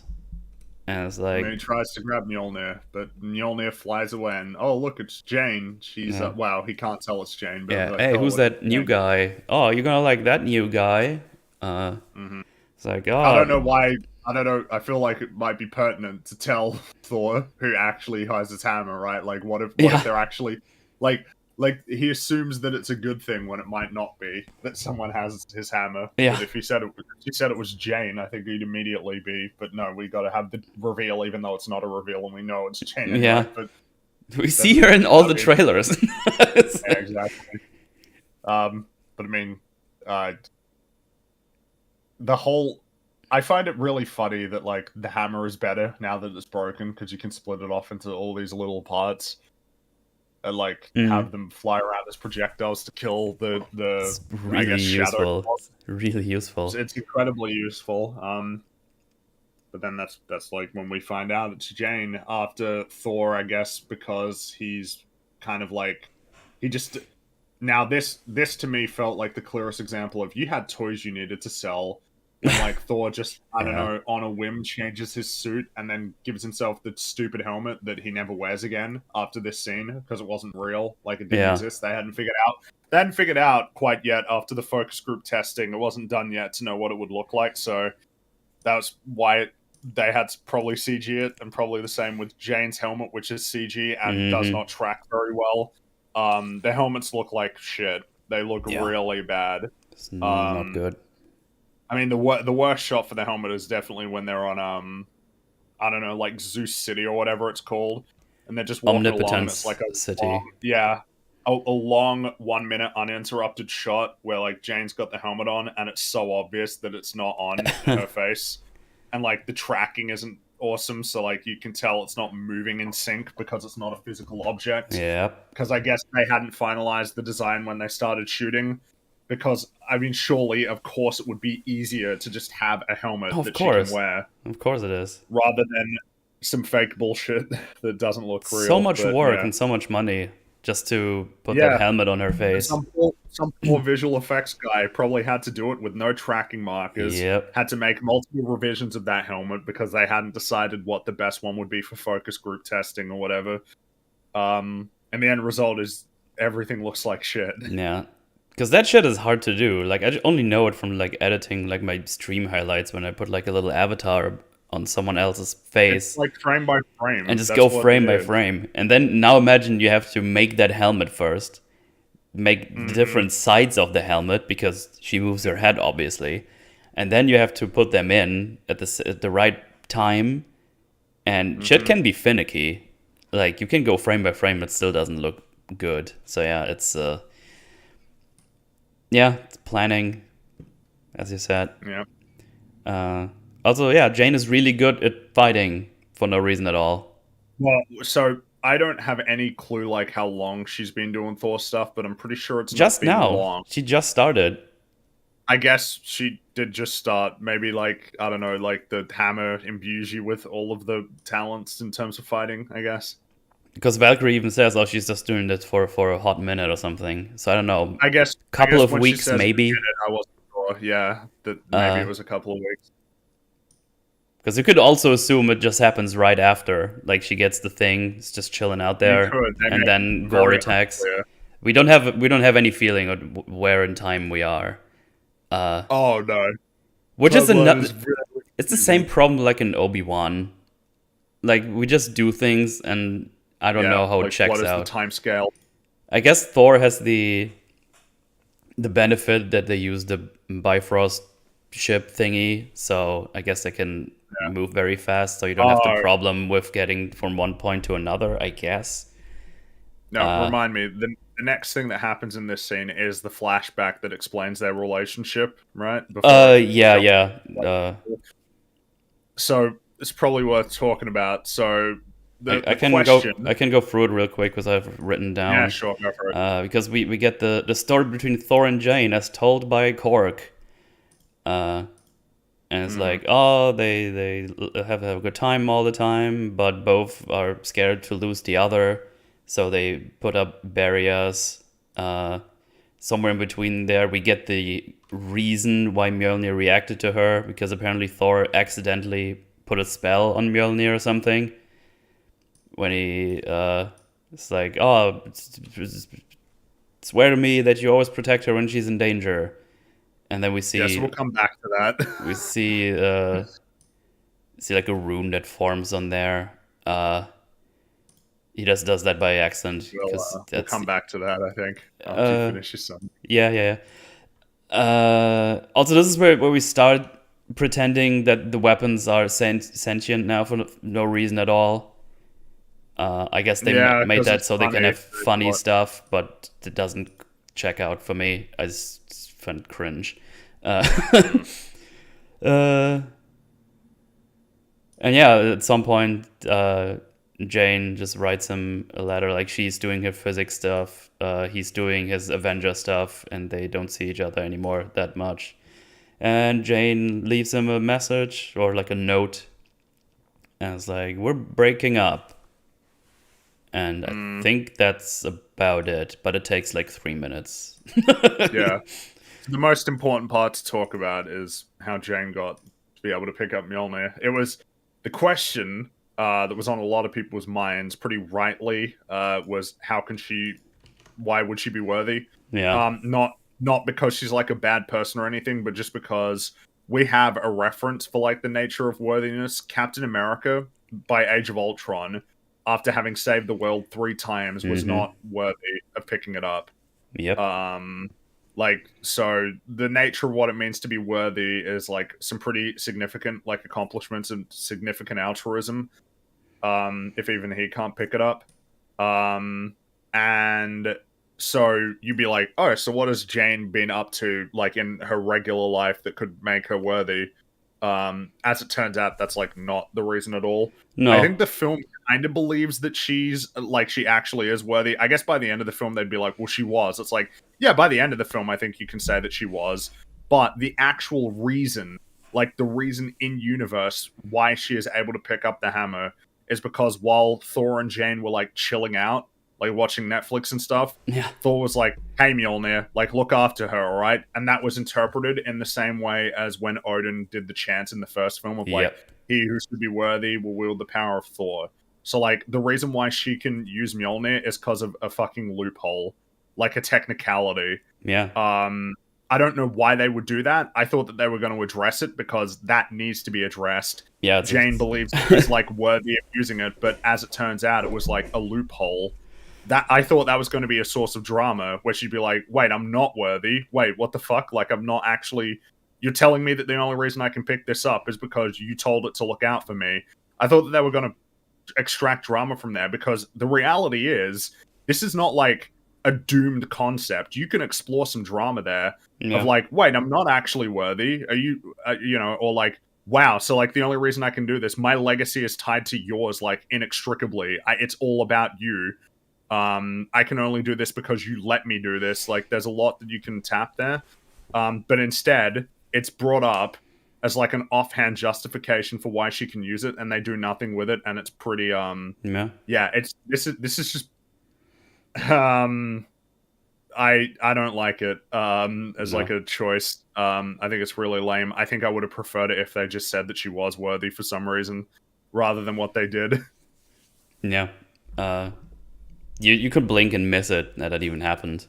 Because in this flash or this not flashback, but the story, I guess, that Korg tells about them. It's like, oh, this is your justification. That's all.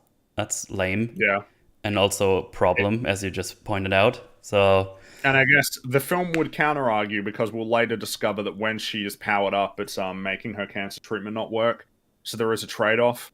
But like, I kind of consider that to be tangential, really, to like the issue that I take here and the missed opportunities by way of drama. Oh, someone said, so can Thor just say, look after everyone and anyone can use the hammer? Oh, just you wait. Just you wait. Like, yeah. That's to say about the nature of Thor's powers and how they work and how they can be created. Yeah. Just you fucking wait. Yeah, we'll get there at the end. That's some... I was... Anyway. I was blown away. I couldn't believe that. I could... On so many levels. But yeah, that's your story. They fight some more shadow people. Thor and Gore fight a little bit.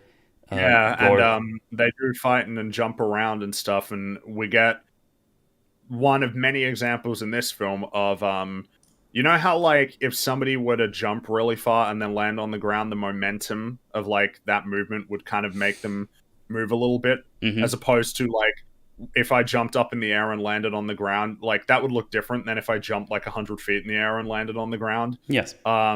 This is one of many examples in this film, again, of when we talk about shitty CGI, where like characters will do some super duper jump and then land on the ground like it's like a fucking TV show, like a TV show budget that they had to do their super duper jumps.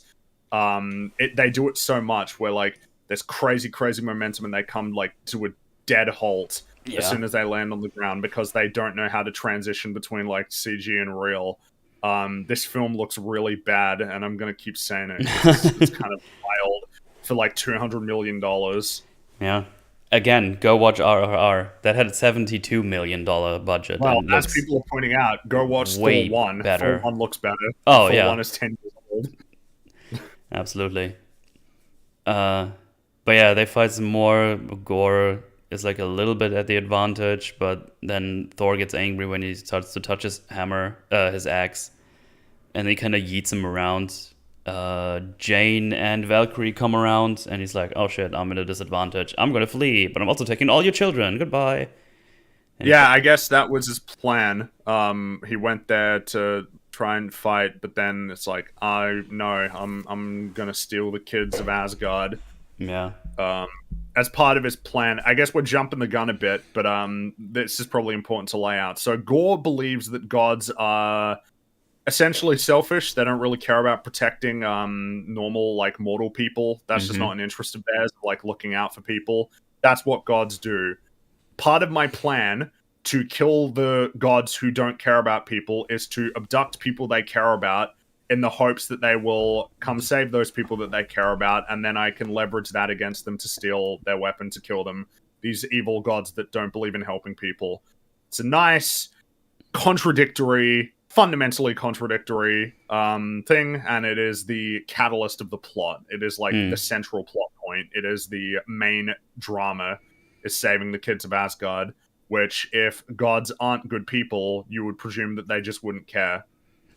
Wait, aren't the Asgard people like themselves considered like godisms, or? I don't see why they would be. Yeah, no, I'm just aren't gods. trying to figure Thor this is a out in my god. head. Well, I don't see why they would. They're Asgardian, Yeah. sure, but like Thor is a god. Valkyrie is not a Mm. god. She's an Asgardian, which is already pretty powerful. But like, Yeah, I yeah. don't think that's good enough to if they were to say like, well, yeah, he considers them all gods. It's like, so then why isn't he killing the kids then? In No. that case, he clearly considers them to be not gods.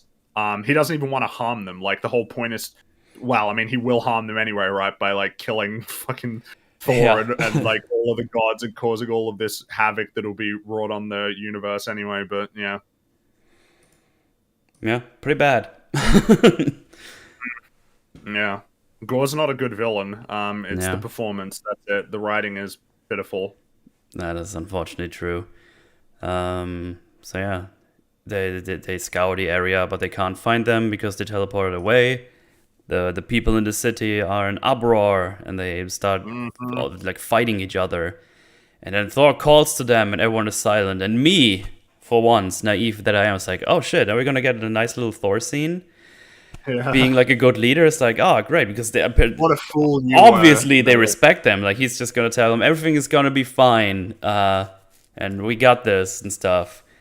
Well, it kind of does, but he's like really shit at it, and like Yeah. repeats the same words. And then also Meek is in the background scribbling on a whiteboard and makes like Me, squeaky. it's annoying that you're making squeaky sounds on that whiteboard. Stop it, me. Yeah, please stop it. While I'm trying to give my epic speech, and then the Asgardians start arguing again, don't they? It might do. I was like, great, thanks. Yeah. For making him such a fucking loser of a character. Yeah, kind of. Yeah. Man, I was really annoyed. Really, really annoyed. I think he, and then to add on to that, he's like, I'm going Bifrost, let's go. But the Bifrost doesn't work because Stormbreaker's pissed off at him. Yeah, because Stormbreaker's jealous of Mjolnir, and Yeah. for some reason, Thor crashes through the ceiling and then crashes into the other thing Do you because of remember- the thing. Go ahead. Because of that, that's right. I Yeah. just remembered, in Endgame, Thor explicitly is like, nah, Steve, you can have, like, Mjolnir, I want to have Stormbreaker. Yeah. He had Mjolnir, and he chose Stormbreaker, because, of course he did. Stormbreaker's cooler than Mjolnir. Yeah. It's Mjolnir, but an axe. It's Yeah. cooler. I don't know what this new drama is that he really wants Mjolnir. He didn't seem like that fussed with it. I just find it really funny that the weapons are jealous at each other, I guess.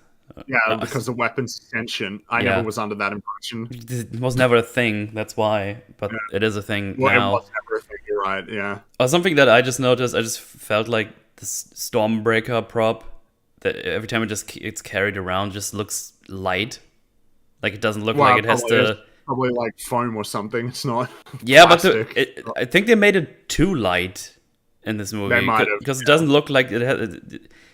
It looks like it doesn't have like the oomph it should have, like, considering how big it is. Giant axe. Yeah. I don't know, it just looks super light. I was Yeah, actually I was almost waiting for it to like wobble around here and there because it's a prop, obviously. But yeah, I don't know. Would have probably helped if they put some weights on top to make it like more reasonable. And maybe even Stormbreaker wasn't real. Maybe that was fake too. maybe. But yeah. Apparently, yeah, they figure. Wait, I think I mixed up my Because notes here. that's the part when it leads to the scene, right? That was the really cringy scene that Jay described as like a commercial for like a broadband company, where Jane goes out and it's like, yeah, let's oh no, that's right. That's a little bit after. Heimdall's son. Because for their son, he can like kind of do the projection Axel, thing. right? Yeah. Well, he wants to be called Axel. He has like another name, but I forgot what it was. Right? Astrid, yeah. I don't even know why that's in the movie. He likes Guns N' Roses, I guess, and now he wants to be called Axel. I just don't understand. Something that was kind of lame was that Thor was like, "No, Heimdall called you Astrid. I want to honor that," and they just kind of it's like, oh, good job. I thought they were going to do something with that, but no, just another joke. They always make a joke out of something. Fucking hell. Yeah, we can't have anything. Everything is a joke. Every goddamn thing is a joke. But he can only kind of do Heimdall stuff. Just enough to establish a connection. And then they do just the Heimdall thing that they did in Ragnarok. So yeah. And I guess it's lucky that, I don't know, Gore wasn't there paying attention to them having a conversation, listening to what he had to say. Yeah. Though I guess he doesn't care, because it all aligns with his goals anyway. And he's like, yeah, I'll save you, don't worry, we'll save you, everybody. But he doesn't really assure them very well. No, because Thor is really bad at speeches. He's like, really bad at speeches. Good news, you're all his guardians. If you die, you go to Valhalla. And then some of them's like, I'm not actually. I'm like from this other planet or something. Because there's like other. And also, like, why would he think that would assure them at all? I don't know, because Thor is just stupid. They're kids. Like, yeah. They want to live. And then for some reason, Axel is like a prick as well. It's like, oh, just fuck off, Thor. Basically, you're being a fucking loser. Well, they become friends later on anyway. Yeah. And then you get the broadband commercial about the shadow. Also, realm. This is how they figure out that they're in the shadow realm, because Thor sees that weird little shadowy planet. Yeah. Where color fears to tread, which is kind of funny because I don't like to go like full on in terms of science or anything when it comes to Marvel movies, but like visible color is like, that's like, you understand that like visible color is something we perceive with our eyes. Yeah. Like where color fears to tread, it's like, what do you mean by that? Like what does that mean that color fears to tread? Color that is perceivable with human eyes and I guess Asgardian eyes on the visible spectrum fears to tread. Yeah. It's not a big deal, but like, I don't know. Seems a bit stupid. Yeah. I don't have anything else.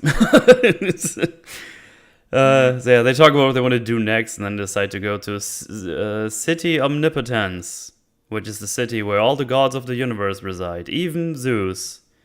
And Korg is like, oh, what about my god? And he has like a funny name, like Wimple Wumple or something. Of course. It's actually like a Tism name, but I didn't catch it. So, and I didn't understand it in the rewatch. His god is there, chilling out. It is. It's like, oh. And yeah, then Jane flies away because she's like, if there's no color, we'll bring the rainbow. And she flies away to somewhere, but she comes back realizing that she doesn't even know where we need to go. And that's probably the scene that Jay meant then. Because, oh, do you know what I think when I'm thinking? Oh, I think I know what you're thinking stuff. I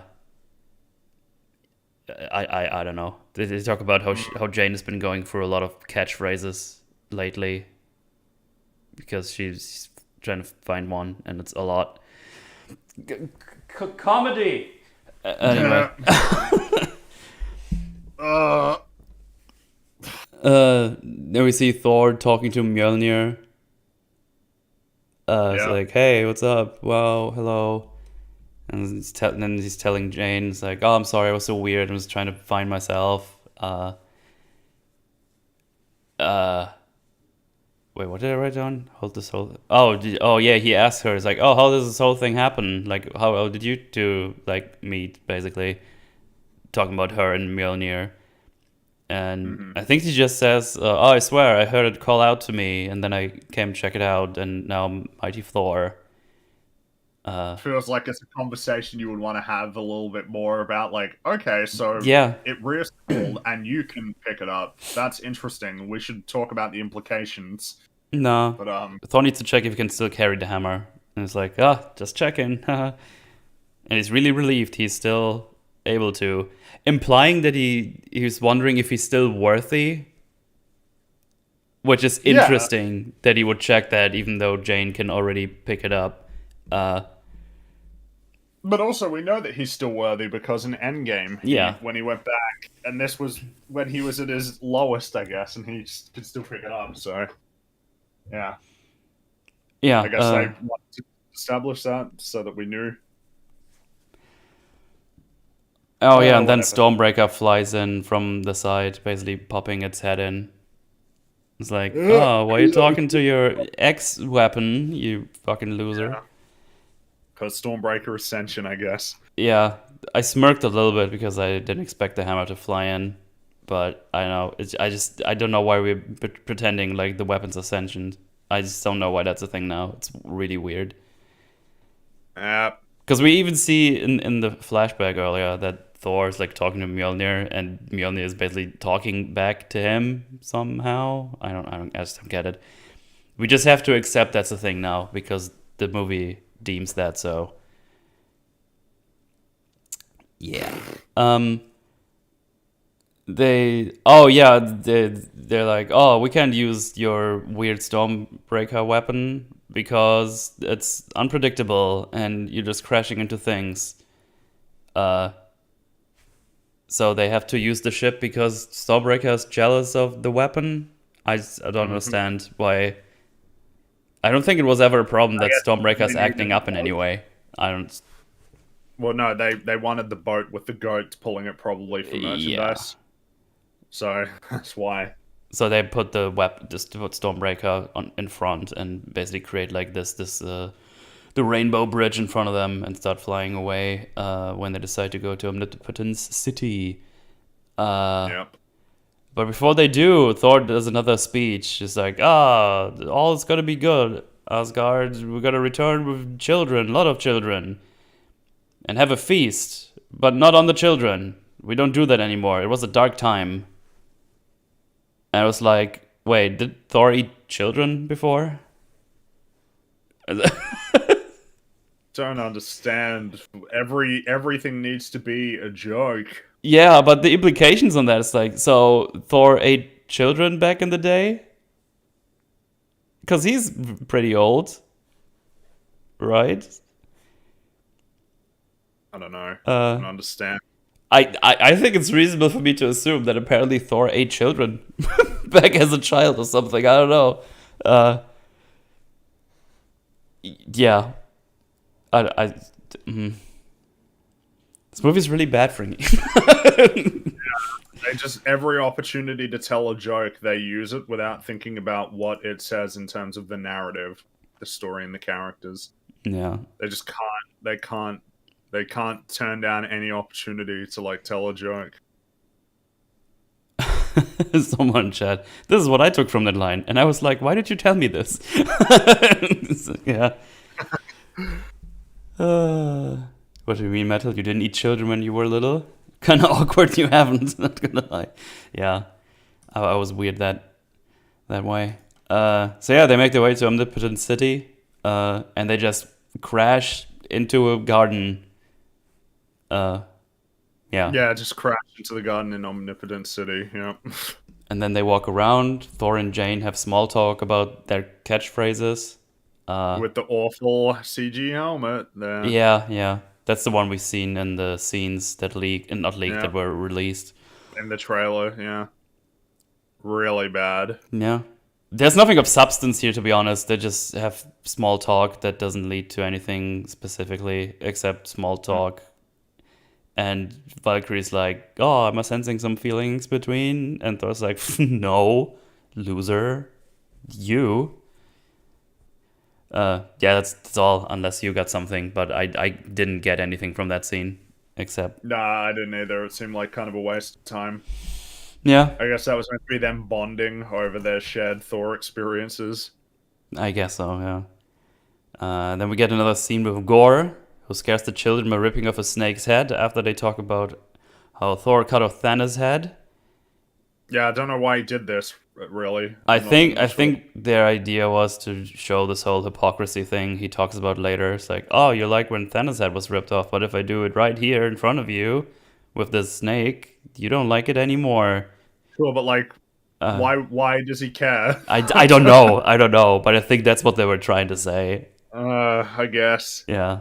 I guess. He talks about his daughter that died, how she was like funny and smart and everything. He misses his daughter, obviously. And then he asked him about the gods, like, oh, if your gods are so great, why aren't they protecting you right now? And then Axel rightfully says, Thor is on the way, you fucking idiot. Yeah. And then Gore says, oh yeah, I'm counting on that. It's like, why did you say that? Why did you... Yeah. What? Why would you tell them this? What if they communicate with Thor again and they're like, Yeah, he and wants to also, come. why doesn't he? Why doesn't Axel go talk to Thor? It's like, hey, by the way, this is a trap, by the way. Very clearly. But no, not gonna do that. I'm afraid. Oh yeah, that's it. Well acted by Christian Bale, because he's awesome, but that's about it. Oh yeah, and then they want to go to that festival where all the gods are. I forgot if they gave that a name or if it's just like a god meetup, a yearly one. God. They take up some disguises and just take the place from some people. I don't know, the emotion guards or something. And apparently Valkyrie knocked them out somewhere and stripped them of their And I guess robes. like nobody notices or knows who they are, even though they've got a pretty front and center seat. Yeah. Everybody can see them really, but I guess it's fine. It's cool. Yeah. Then they just chill out and it's like, oh, here he is, mighty Zeus. And Thor's like, ooh, I love Zeus. I'm basing a lot of stuff of his from me because, lightning, thunder. We're both lightning, thunder, and all that. Oh, look at his cool entrance. And he does like this big... I think it's Russell Crowe, right? Who's playing Zeus, right? Yes, it's Russell Crowe. Oh my god, it's Russell Crowe. Oh my god. Except this Russell Crowe doesn't want to fight. He actually is the antithesis of fighting around the world. He doesn't want to fight anywhere. Oh yeah, before they sit down, they see the god that Korg was talking about, and they see the god of dumplings, which is a dumpling in a spoon. Yeah, that's funny. I wish I could say anything about it, but it just happens. I liked it too. It's just like a dumpling god. He's like, hello. But yeah, he's like the Zeus is doing its entrance, and it's like, oh yeah, Zeus, let's go. We love Zeus. He's great. And then it's like, okay, today we're gonna talk about where the next orgy is gonna be. It's like, oh yeah, orgies. All the gods do orgies all the time. And then we're gonna see who sacrificed the most humans this week or something. And then Thor's like, okay, maybe he's not so great after all. And they get kind of caught talking. It's like, who's talking? And Korg was like, those guys are. And Thor starts talking. Zeus like, I can hear you, take the stage. And he goes like in the stage in the middle. And they can't just do that. He's like has to climb over like a big god that's like in the way and it's not making place. We're just trying to fit in every little pun and stuff everywhere. And it doesn't work. It's just rapid fire random shit. Yeah, he just takes a stance like, "Yay, Zeus! There's this god butcher around, Gore. He has like the necro blade and stuff. We have to build an army. We have to stop him. He's like killing all these gods." And he's like, "Oh, boo-hoo! He killed a couple of low-tier gods. The big deal." I was like, "What the fuck? Why is Zeus such a prick?" It's just hey, look, maybe I guess Gore kind of has a point. Some of the Yeah. gods are just jerks. 'Cause Zeus is like comically evil, dickish here. Yeah, he's just an asshole. And Thor's like, "Oh man, you suck. You scared." And then he like traps him with his lightning. And then he goes up to him. He's like, "Well, here's the necroblade. So yeah, I am kind of scared. But also, he doesn't really have the key, and you're just making a whole lot of panic. So just everything goes here. Just go chill out. You're safe here. We're all safe here in this city." And it's like, oh, that's bullshit. Oh yeah, also Zeus flicks away all his clothing and all the Because you needed that for the trailer. yeah, and it's like, you flick too hard, Marketing. and all the ladies are fainting because he has a big dick. He also has a tattoo of Loki on his back. Yeah, rip Loki. It's like, Jesus fucking Christ, what are we doing? Why are we? Why? Just Kind why? of like pretty overt, isn't it? You know. Yeah, orgy, I said that already. Zeus basically tells him that's a non-issue, just chill here, it's all good. Also, you're not allowed to leave because this is a secret place, and I don't know how anyone knows how to get here then, but whatever. Doesn't seem very secret. It doesn't. He just goes up there. I guess the gods do know where this is, so I guess he should be allowed there. I would guess. I don't know. They just say things and don't think about what it means. Oh yeah. Then Thor's like, "Oh, can I just borrow your weapon then for the time being? I was gonna do it myself. It's just all gonna be cool." And then he does a lot more tricks with his weapon, puts it in onto a stage. And it's like, no. And now guards take them. Yeah. And then Valkyrie just says, "Can we do my plan now?" It's like, yeah, Oh, yeah, bum rush. Valkyrie's plan was to fight. Yeah. At the beginning, just to fight and attack them and all. Yeah. Yeah. And then they fight, but they only need to get to fight the guards. And none of the gods, all of those gods that are surrounding them on the stage. Going out. Well, no, we got to have them fight like kind of non-consequential gold guard people rather than like actual people, I guess. And all these gods who fucking adore Zeus are Just doing sort of sit there fuck and all. watch They're just as, watching. Yeah, as this fight is going on, this really bad-looking fight. And then at some point, Zeus like, "Fuck you! I'm gonna throw my bolt at you." And he throws it, and it hits Korg, and Korg crumbles. It's like, "Oh no, Korg is dead." Oh, Korg, but no, and then I think like Thor then grabs it and then throws the bolt at her. Yeah, because Zeus like, "You're next, Thor," and throws it, and then Thor just catches it and throws it back. Throws it through his middle of his chest, but he's not dead. He's we find out in the mid-credit scene, but they think he is anyway. Yeah. But Korg is alive. It's just his face is there. It's like, oh, turns out only the faces are alive at our race. I was like, oh, okay. I don't know what the point of that was. Like a weird fake out. I don't know. I don't know. I don't know what the point of that was. I guess other than wouldn't it be funny if Korg was just like a head and didn't have a body? Yeah. Hilarious. Yeah, they quote unquote kill Zeus. At least it looks like it because he falls like all the way down from his after floaty getting stage. a bolt through the middle of his chest. Right. He doesn't have. I just skipped so many of my notes here. Yeah, Korg got killed. We just said that.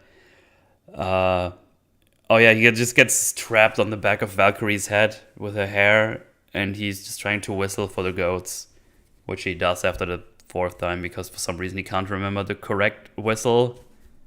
Yeah. That happened before, so this was a setup joke. There was It's still not funny. Yeah, they get the ship with the goats on them come yelling. They steal Zeus' bolt because I guess it's a powerful weapon they need, even though it doesn't look much more powerful than any other weapon they have. Yeah, like I guess we just have to take their word for it that it's yeah. Now they make their way to the Shadow Realm. Mm-hmm. Yeah, that was Omnipotence City. Kind of only exists for the sake of a fight scene. Yeah. Showing how awful the gods are, I guess. I thought the whole point of the film was like we're trying to kind of exonerate the gods, right? Yeah. They get killed. And that's bad and needs to stop, but yeah. Yeah. Yeah, they should not be able to make their way out of there at all. There's like potential hundreds of gods, and you just apparently killed Zeus, the king god, basically. But no one is doing anything. They just fuck off. I've just seen on Twitter. Yeah. Natalie Portman is down to returning as Mighty Thor in a future MCU project. I am open to anything. It's such a cool character, and I feel like anything is possible. Does that not like completely undermine the story? But it's kind of, you can't rule that out as a possibility anymore with any of these things, like committing to any serious consequences. Jane in Valhalla, the series. A Marvel story. I guess it would just be she'll get to just walk out of Valhalla and chill out and do more adventures. I'm gonna leave. Bye. I don't know. So yeah, they just make their way out of there, make their way to the Shadow Realm. Thor talks to the kids again, telling them that everything is gonna be fine, basically. While that happens, Valkyrie is tickling Thor with her hair, which makes him touch his face. So he looks real flumpy while talking to him. He's just kind of just punching his face. Well, not punching, but smacking at his face for no reason. As far as I can tell. Yeah.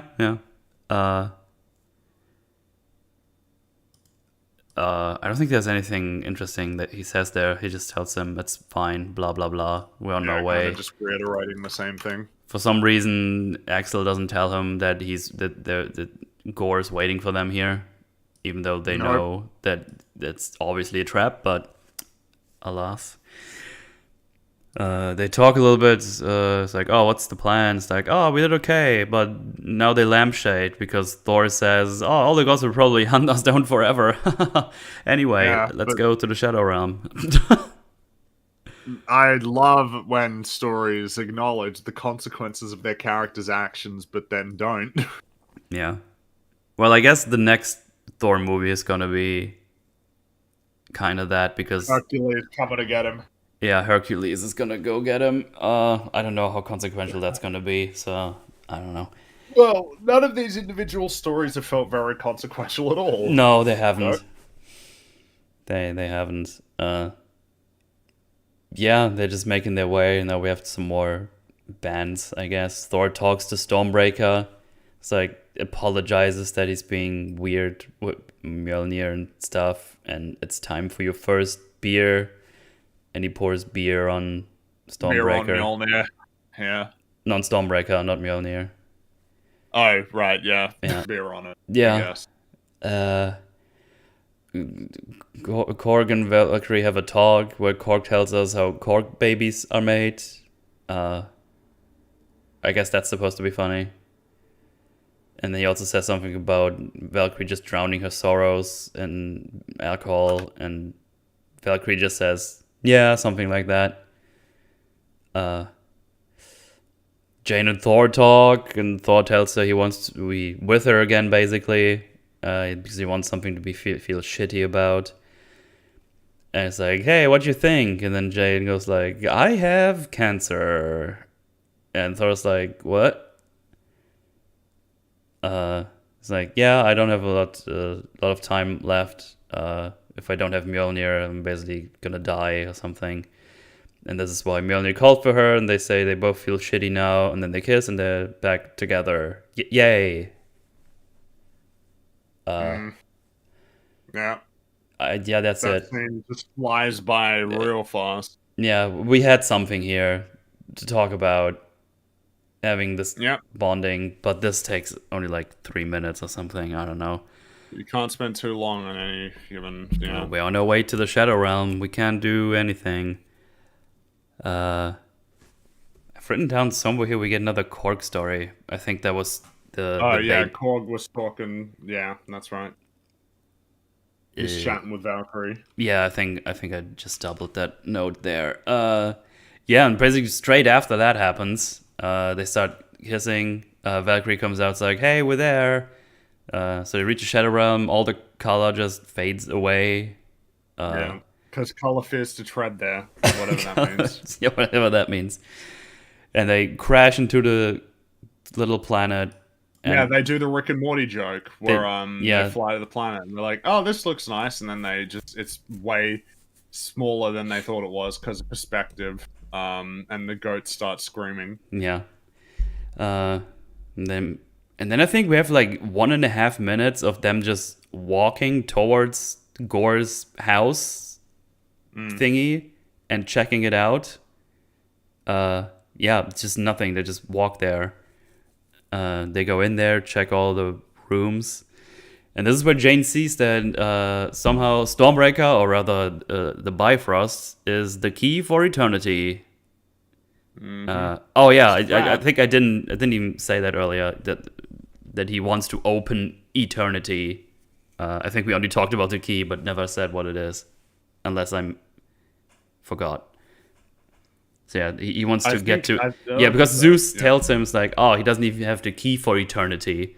And then we get like an explanation from Valkyrie while Thor is strapped in the middle of the stage.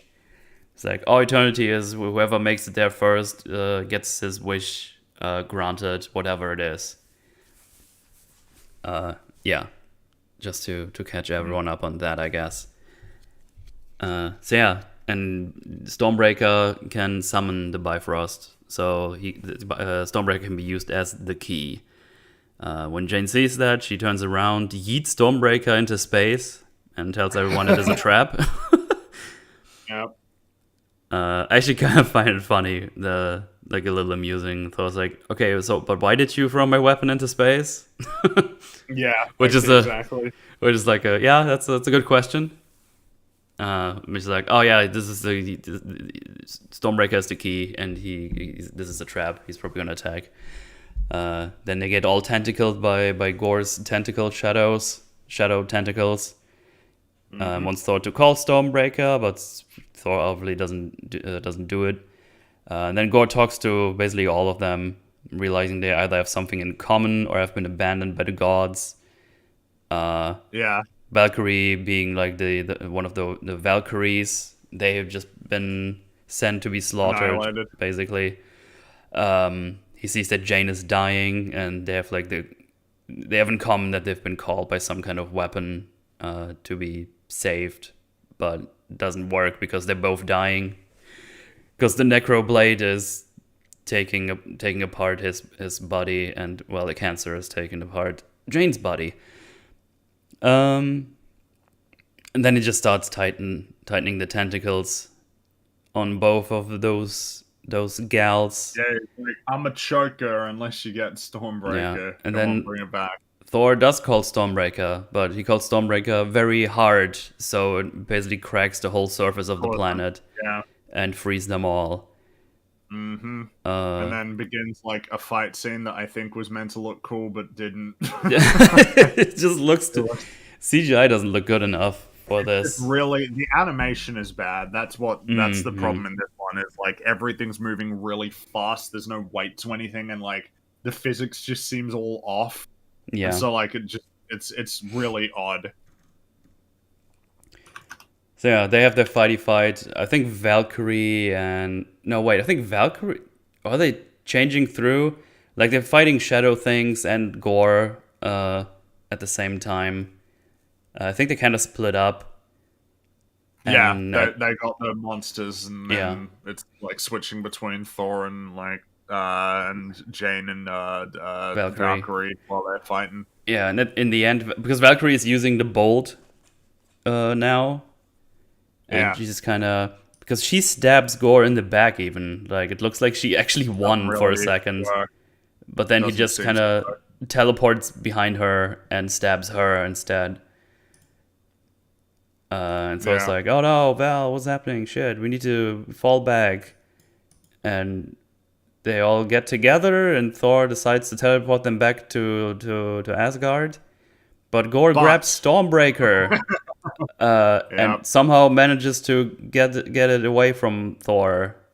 And now he has the key. How embarrassing. I don't- Pretty bad. How did it?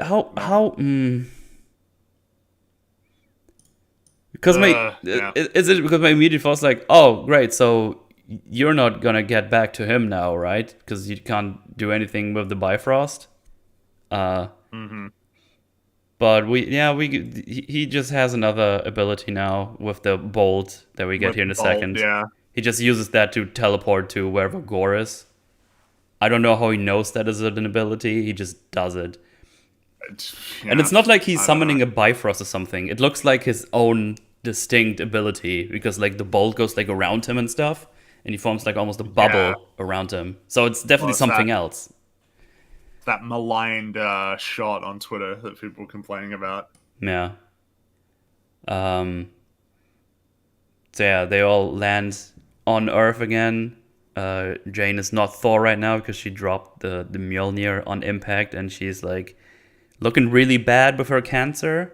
Very haggard. Yeah. She's very ill. They bring her to a hospital. Doctor says to Thor that, oh, it doesn't look good. Something is preventing her from fighting the cancer, which apparently is the hammer's fault because somehow it saps her of her humanity and only has like god things. I'm very confused about that mechanically. Yeah. So apparently, if you want to get rid of a god, cancer is your best way because gods can't fight cancer? Question mark. I was very confused by that explanation. I think I guess it would be that like the body isn't, the chemotherapy or any of the treatment just isn't working because the magic is like interfering with it. Yeah, yeah. I think that's what it is like the magic gets in the way of the actual scientific like treatment of it. Yeah. Someone chat. Hammer that heals her kills her by healing her. Yeah. Though, by the way, though, like this is like Asgard. They have crazy like future medical stuff going on. You know, like.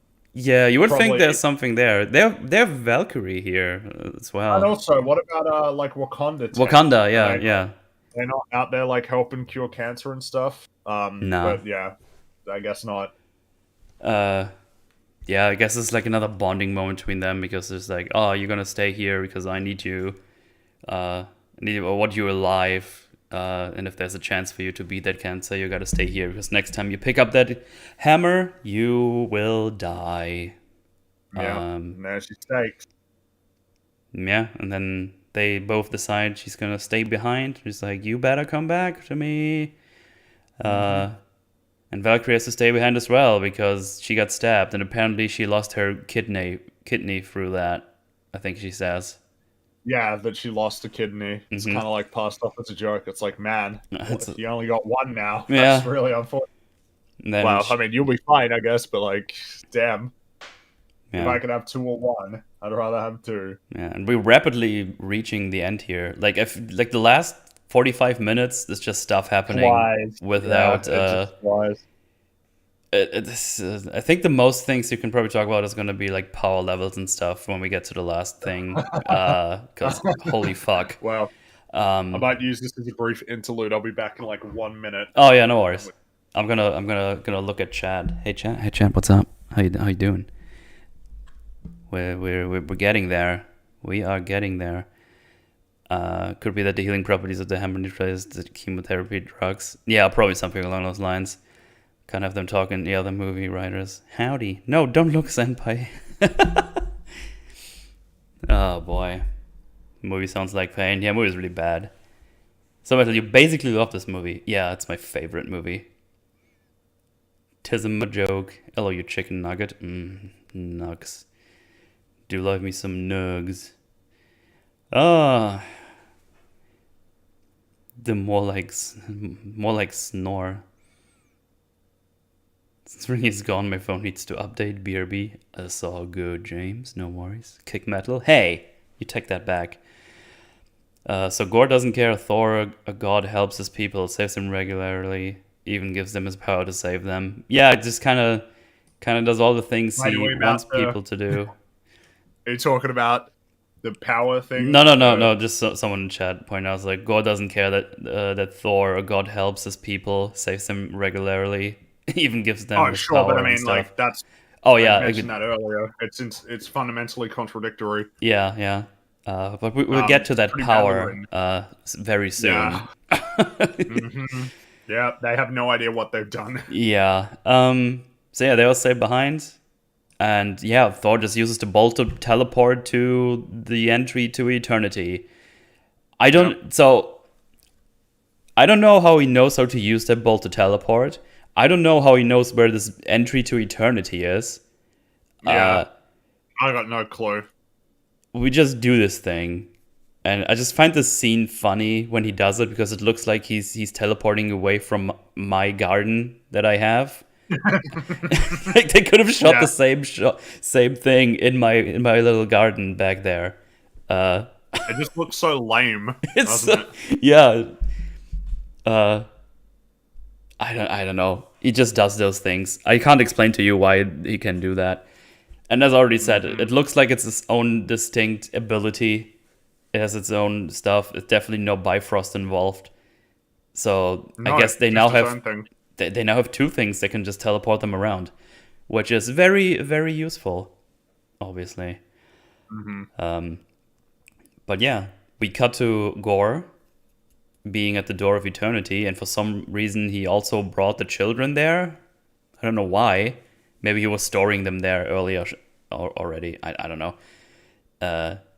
Gore puts on Stormbreaker, adds to put it in the direction of that thing that has like, I think it has like the emblem of the Bifrost there. Yeah. But fortunately we have video game rules. That thing has to charge up. So we have time to fight. Of course, we got time. Yep. Yeah. That makes the place like shake, and some big rock head like thingy falls onto the children.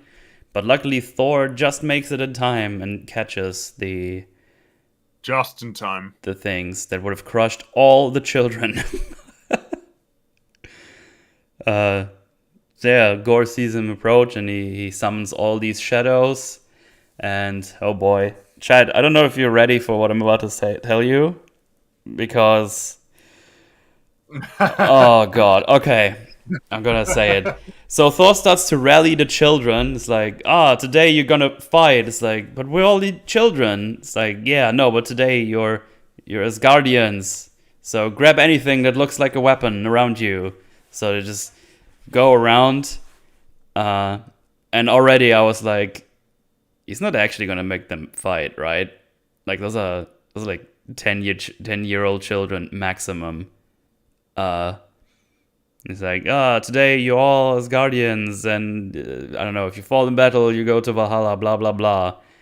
And then all of a sudden, Thor does the thing that Odinson said, I think, is the same, and grants all the children temporary Thor powers. Yes, that's just something Thor can apparently do, is just bestow these incredible powers on basically anybody at a whim, temporarily. This is pretty catastrophic when you talk about power levels and also implications on character. If this is something that Thor was always able to do, why didn't he do this in many, many other instances throughout the MCU? Yep. Like in Endgame, or in Infinity War, or any other time that he's been involved in battle. Why doesn't he just share his powers constantly? Yeah. It doesn't seem to cause any problems for him. He shares the powers, but he doesn't seem to be any less powerful. Not really, no. So it seems like it's all benefits, no trade-offs.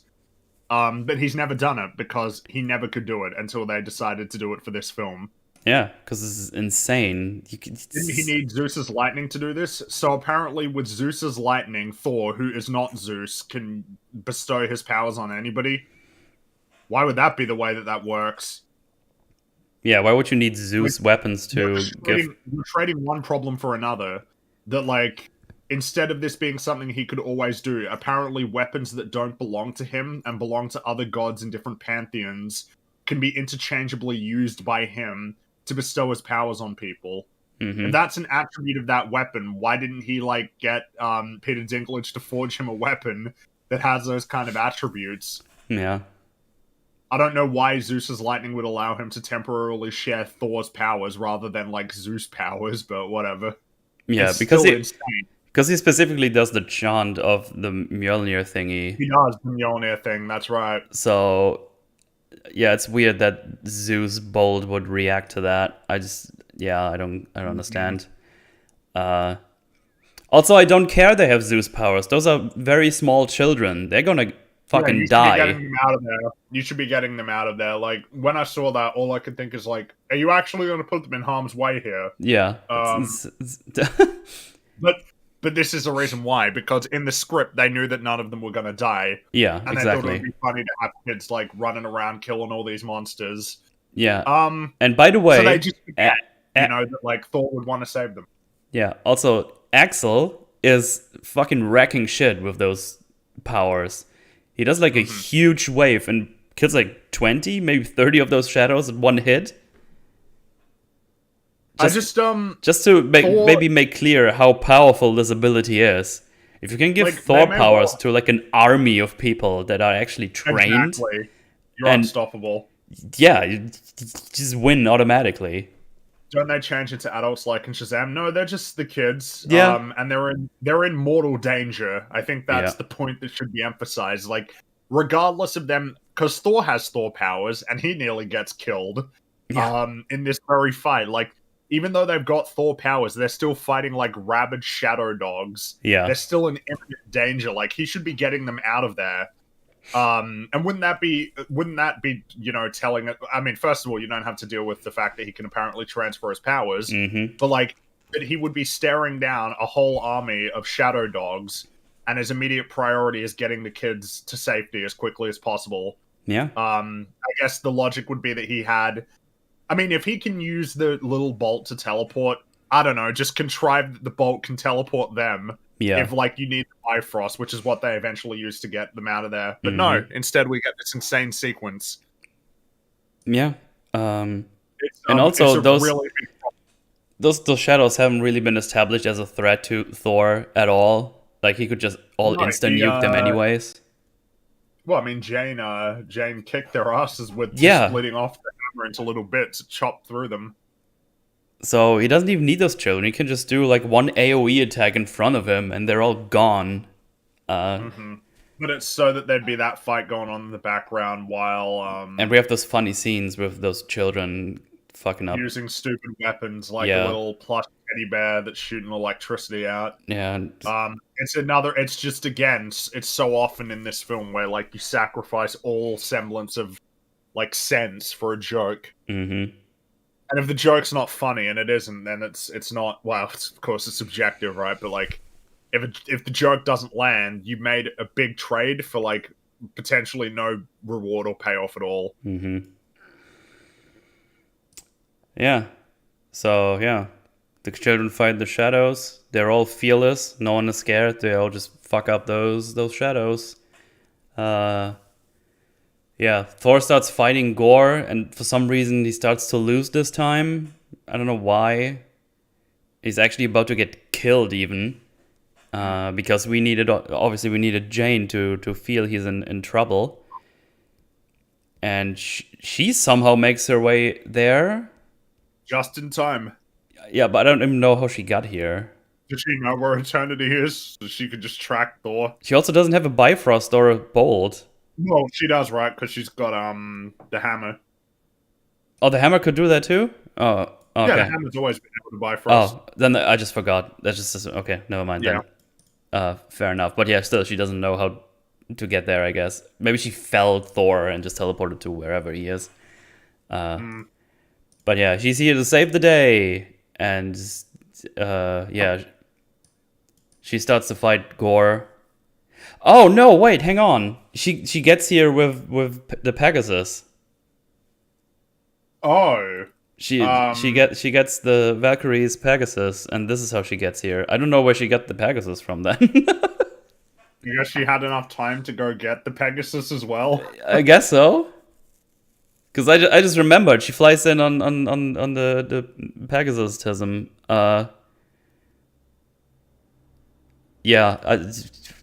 Yeah, she's here now, and she's fighting Gore.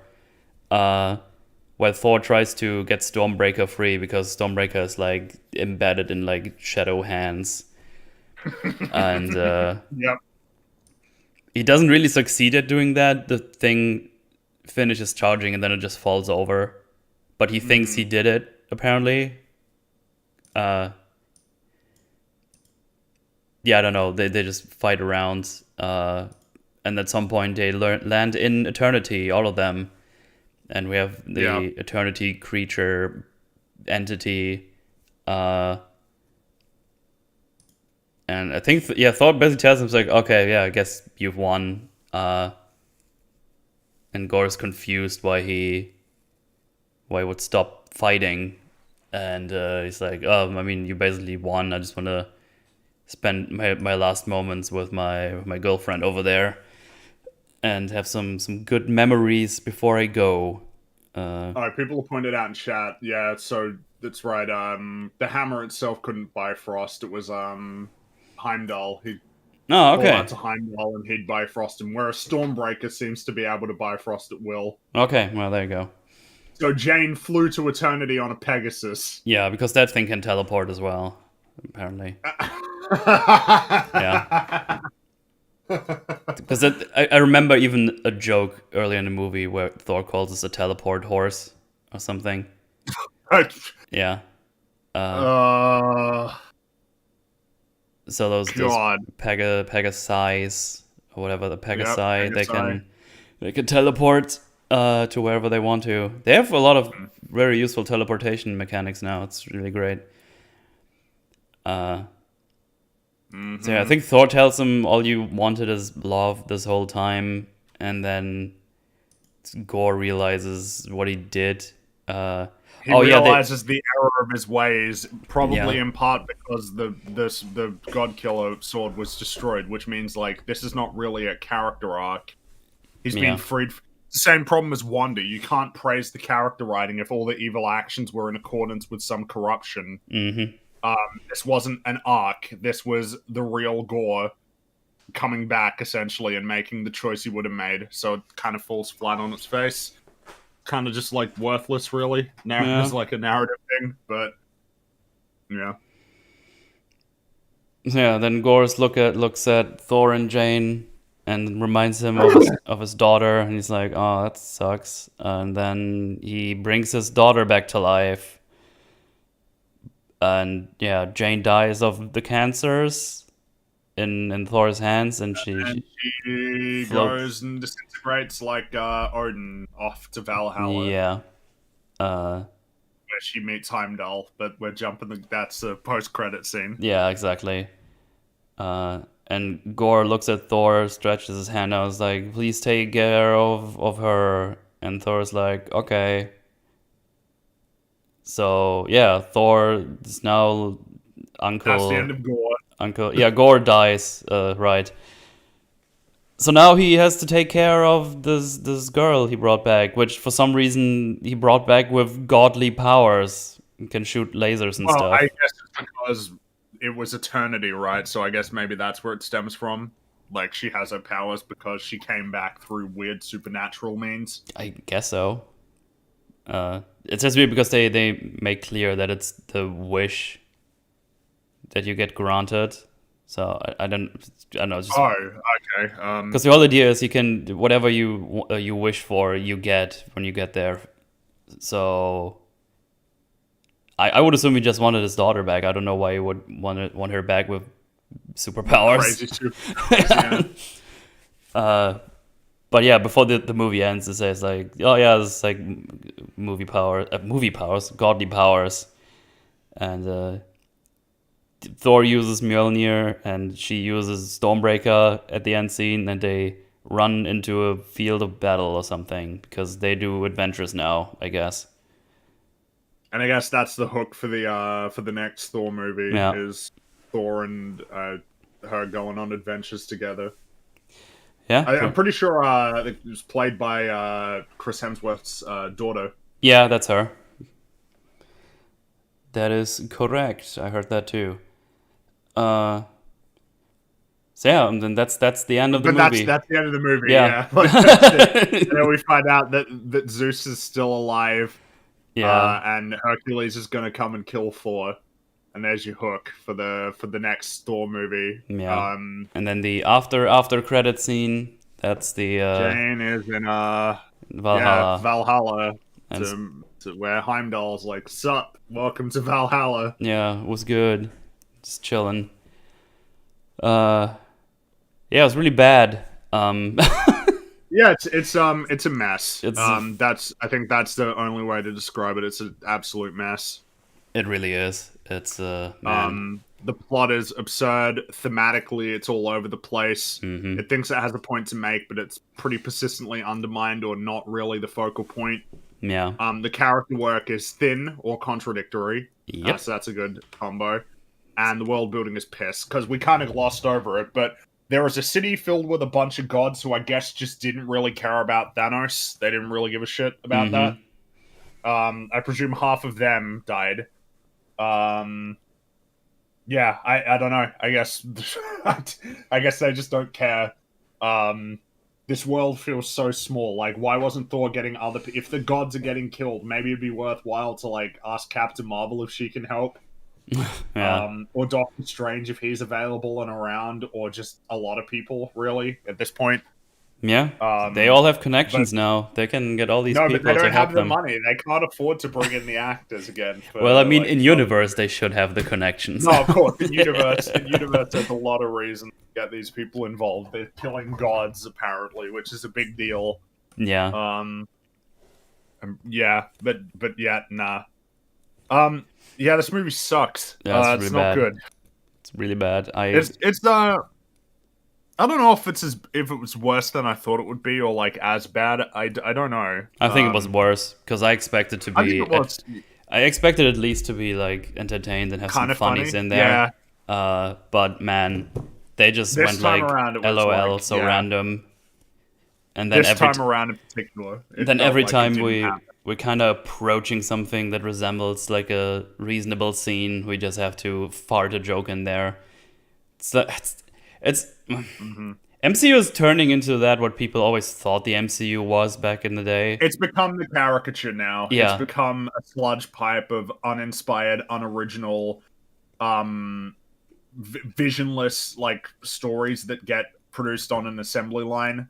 I think the assembly line has become so clear. Like, you can see how this film just like sort of came together as component parts that were not there was no, I don't know, it feels like there was no vision here. Like, whatever vision there was, it got lost in the sea of the way that these films are made, and how like it just loses any sense of cohesiveness, because so much of how these films are made is probably dictated by how many action scenes you need in your movie, how you need to set up the stories that come later, because the stories are never about what's happening in the moment. It's always about anticipation of what's next. Yeah. That's become so that's just become like, what was the point of having the Greek gods there? It's like, well, only really to set up that the Greek gods will be more relevant in the next film, but not this one, because it's about what's next. And then after that one, there'll be more speculation about what'll be next after that. Yeah. It's a really shitty way of telling stories, and it seems like the dents, like the cracks, are starting to appear. Yeah, at least in a public sense, because I mean, I think these films have been pretty consistently bad for like the last 4 or 5 years at this point. Yeah, they start to do worse in box office as well. At least that's what it feels like. They're still making a lot of money. Oh, they're still making more than enough money to justify making more and more. I guess but it's getting a little less, I guess. Well, I guess by the end of the year, it will become, because I never expected, I thought Doctor Strange would be like the highest grossing film of the year. Mm-hmm. But it's not. It got beaten out by Top Gun, and I don't know about Jurassic. Maybe that's sneaking up on sneaking up. I'm pretty sure a lot of people. I just haven't even processed that film even exists. Same. Yeah, that film's made like $840 million. So, shame. But it's been out for about a month, so it might not beat it out. Oh, damn, they might not be happy about that. The other films made over $1 billion. Yeah. Yeah, I guess it's just it'll be more towards the end of the year, I think, where it'll become clearer, like, the state of where the MCU's at. But I think they're just going to keep trucking along because the films are still making. Mm-hmm. Like, this process will. Everybody talks about how the CGI looks really bad and the production's falling to the wayside and, like, the plotting is garbage. Yeah. But at the end of the day, the only thing that really matters is whether or not is whether this is perceived and has consequences on its box office performance. That's it. Yeah. Like, the reason why the films look so bad is because for a long time, or at least for like recently, they've been getting away with it's something that's like a I've been thinking about is Avatar 2. Everybody's been talking about CGI and there's been all those conversations about it, but like Avatar's coming out this year. I'm interested in that one for sure. I am too, because James Cameron seems passionate about telling a story. Because I saw the trailer again, this time in the cinema with those 3D goggles on, and that's probably the first time I even saw a difference while having those 3D thingies on. Because sometimes I just have to get the 3D screenings because I'm kind of tied to if I want to watch the original version in English. Yeah. Because most movies, they just have them for apparently no reason. But when a lot of films aren't shot in 3D. But then when the trailer came on for the Avatar movie, the second one, I was like, fuck me, this looks actually like really, really impressive with those 3D stuff on, because they obviously took their time to make like really, really top tier CGI stuff for this. Well, that's kind of the point I'm getting at. Is I'm looking forward to seeing that movie simply for the sake of reminding myself of where the technology is at. Yeah. Compared to what's been coming out of these Marvel movies, and in a sense, I think that'll be interesting and reflecting the nature of how Marvel makes movies and how flawed it is as a process, because like Avatar 2 will probably look incredible visually. Absolutely. And be like pretty cohesive, at least from the way that it's like put together. I don't know about the plot necessarily or the characters, but like you'll have that because that was a film that was planned out. They shot it back to back with the third film. And this has been in post-production for like 2.5, 3 years, I think. Might even be longer than that. I think they've had a long time to work on it. Meanwhile, how does it work with Marvel movies? Sometimes the script isn't done by the time you start shooting, but also action scenes have already been pre-visualized. You need to find a way to fit them into your movie. And you film it, and you have like 1 year to do post-production, maybe even less than that. And you come back for extensive reshoots repeatedly, even like 2 to 3 months before your film comes out. This is no way to make films. I wouldn't be surprised if they have like almost like a... and how shoddily they come across. Like they feel like an assembly line. Yeah. Feels like there is no vision or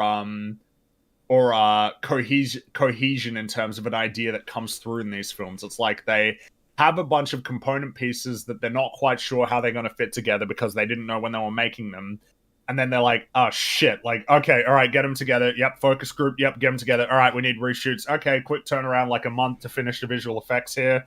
And then you end up with a film that, like, is going to age badly. Yep. It already looks bad, but, like, imagine, like, in 10 years, or even 5 years, when people look back at these Marvel movies and how crap they look. It's a problem. It is.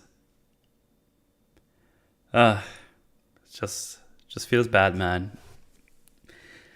Just don't rush your... Oh, my internet's doing the floomp. Oh, I can still hear you. Oh. Oh, you changed to Singapore. I thought my internet was Yeah, looping there we too. go. Something went big old fluke there. I Ah, heard okay. nothing. I'm like, wait, is Metal God? Yeah, it's just I don't know. There's something wrong with the process, but it's not gonna translate to anything unless it translates into like lower box office performance. Yeah, That would be the only thing that's gonna change it. as long as they make all this cash and people keep getting Disney Plus and they just pump out all these things and people think it's amazing, it's not gonna be a change for a long Well, time.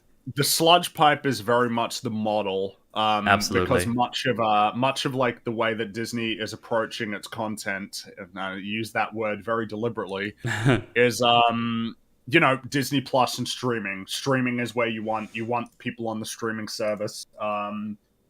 You want people to be consistently tuning in for like whatever the content is that you've made. And the reality is that like creative works can't be made that reliably. I don't think that like creative works of consistently good quality can come out consistently.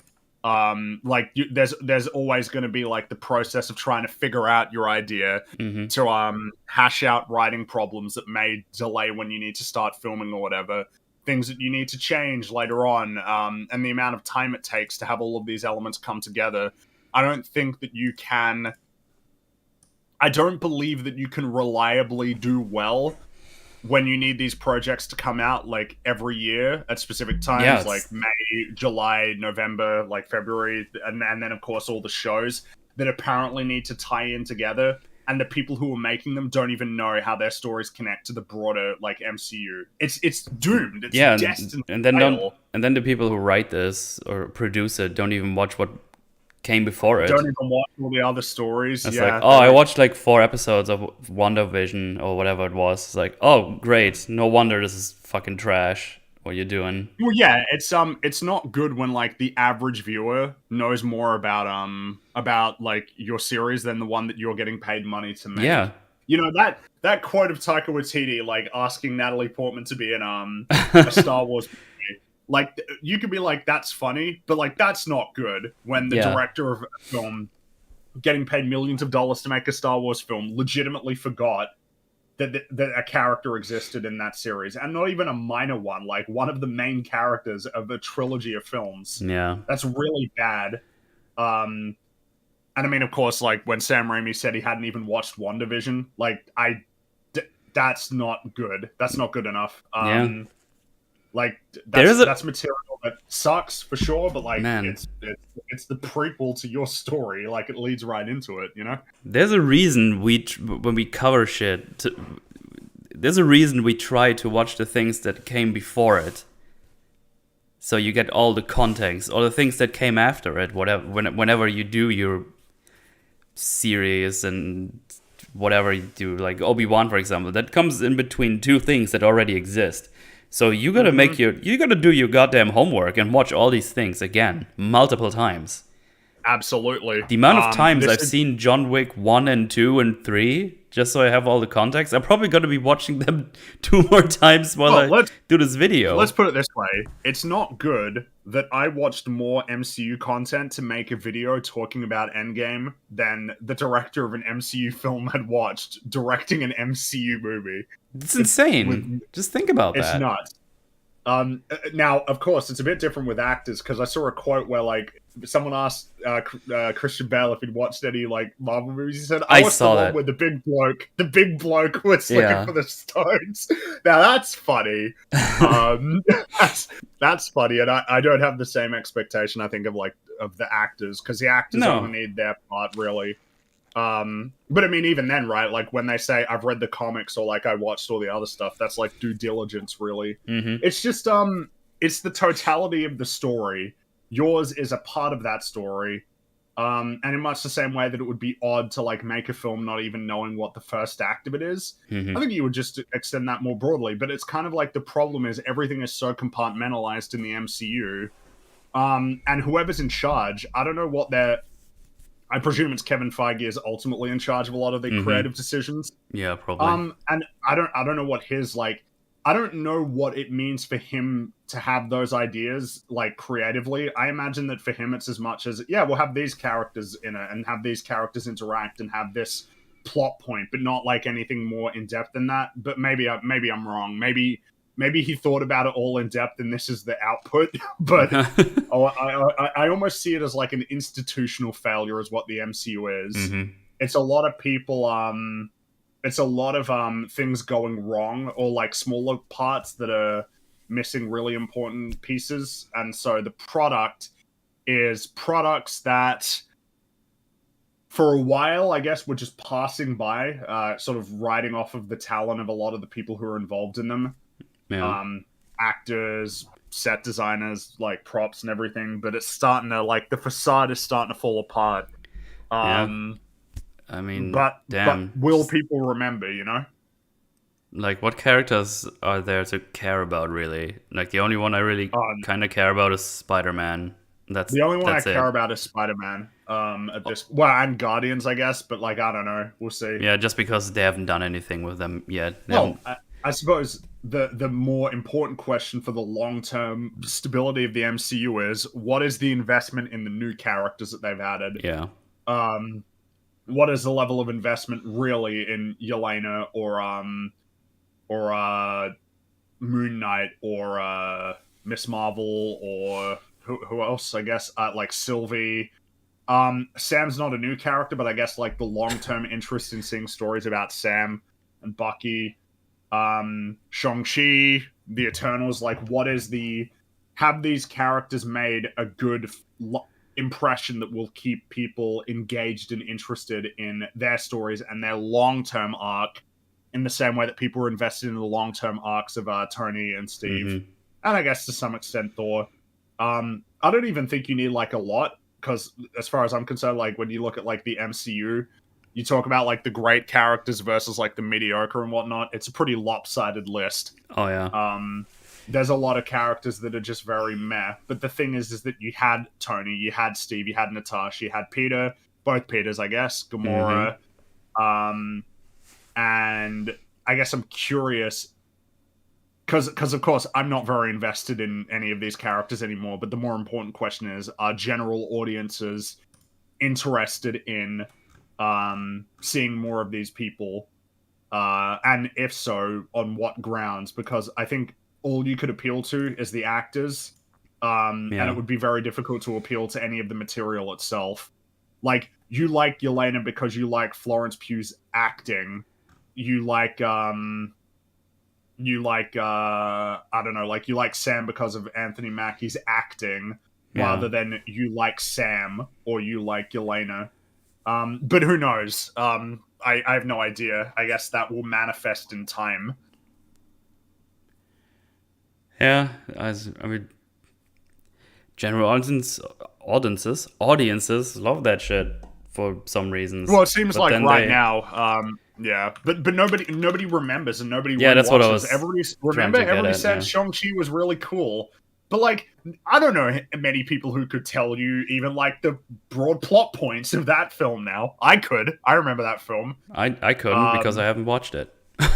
Well, yeah, fair enough. Yeah. I guess it's just people. I don't know if people did it, but I'm pretty sure they did. People rewatched. The films now aren't like made to be rewatched. They're made to be consumed and get you hyped for like the next thing that's coming out.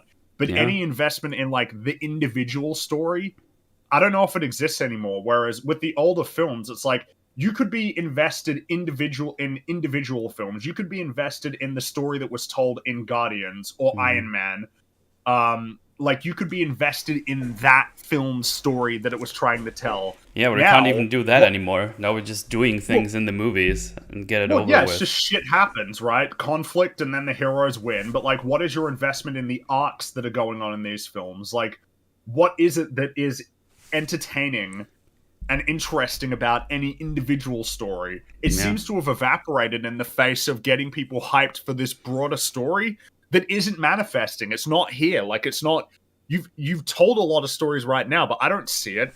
And the reality is, what investment am I going to have in that bigger story if you haven't managed to get me hooked on the characters themselves individually? Like, Avengers doesn't work without some level of investment from people in those characters. And, you know, this isn't revisionist history. Iron Man 1 is, like, a great film. Yeah. The first Avenger is solid. That film is solid. That does a lot of good work in establishing Cap. And I don't think Thor's particularly good as a movie. But, like, it has good moments in it for sure. Mm-hmm. And I guess it's... those are the parts that you need to have that investment in these characters. That is the most important part of, like, investment in these stories, and kind of always has been. Yeah. But right now it's like really deficient in that regard. Like, it's very deficient in character. Yeah, I don't know. It's all going awry. It is. I mean, I've been saying this But people are starting to notice. for a while already, as well as we do a lot, and then we're the bad people, and then a couple of months later, it's like, actually... Yeah, everybody slinks to the position. But they don't remember. They don't remember that. It's just like, oh, they're bad for the next thing now. That's the cycle that was seen with a lot of Disney stuff. Is it takes a little while for people to appreciate it for being bad, but it isn't remembered or acknowledged when you come into the next thing. It's like, well, the next thing will be good though. But now I think after Moon Knight and Multiverse, it's like that's kind of the illusion is starting to shadow. Yeah. Those were projects that people were hyped about being unique and different from, like, standard MCU sludge, and they were sludge. They were hyper sludge, really. And so now it's and I guess, though I will say, I guess it is kind of lame that it seems like CGI is the thing that tips people off. Like, the bad CGI was the thing that made people go, oh, wait a minute, something's wrong. Yeah, all that shit story didn't do anything, but it was the CGI that tips you off. Yeah. It's like, man, you and me, we have very different criteria for what's gonna make something bad. Look, the CGI is really bad. It is. Absolutely. The problem stems from the writing at its core.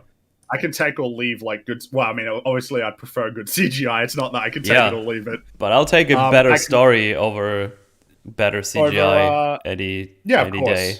But here we got the worst of both worlds. Shitty both storytelling shit. and shitty production values. Yeah. God damn.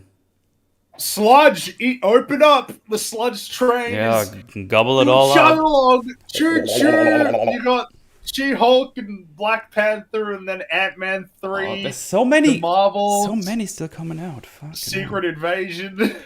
Ironheart. The sludge train is keeping on trucking along. What Marvel movies are coming out this year still? Black Panther is the last one in November. That one I'm super curious just because of all the production stuff. That's gonna be a weird one. Wonder. Well, yeah, I think. Well, so how much do you know about that film and, like, the nature of its what it's probably going to be about? The new one, not a lot. I guess they probably need to get a new king or queen or something. Well, so I think it's at this point, it's the expectation is it is Shuri, or it was going to be Shuri, but now it's probably going to be M'Baku, the guy. You remember the guy, like, who comes in and helps out at the end of the day in, like, Black Panther and Infinity War?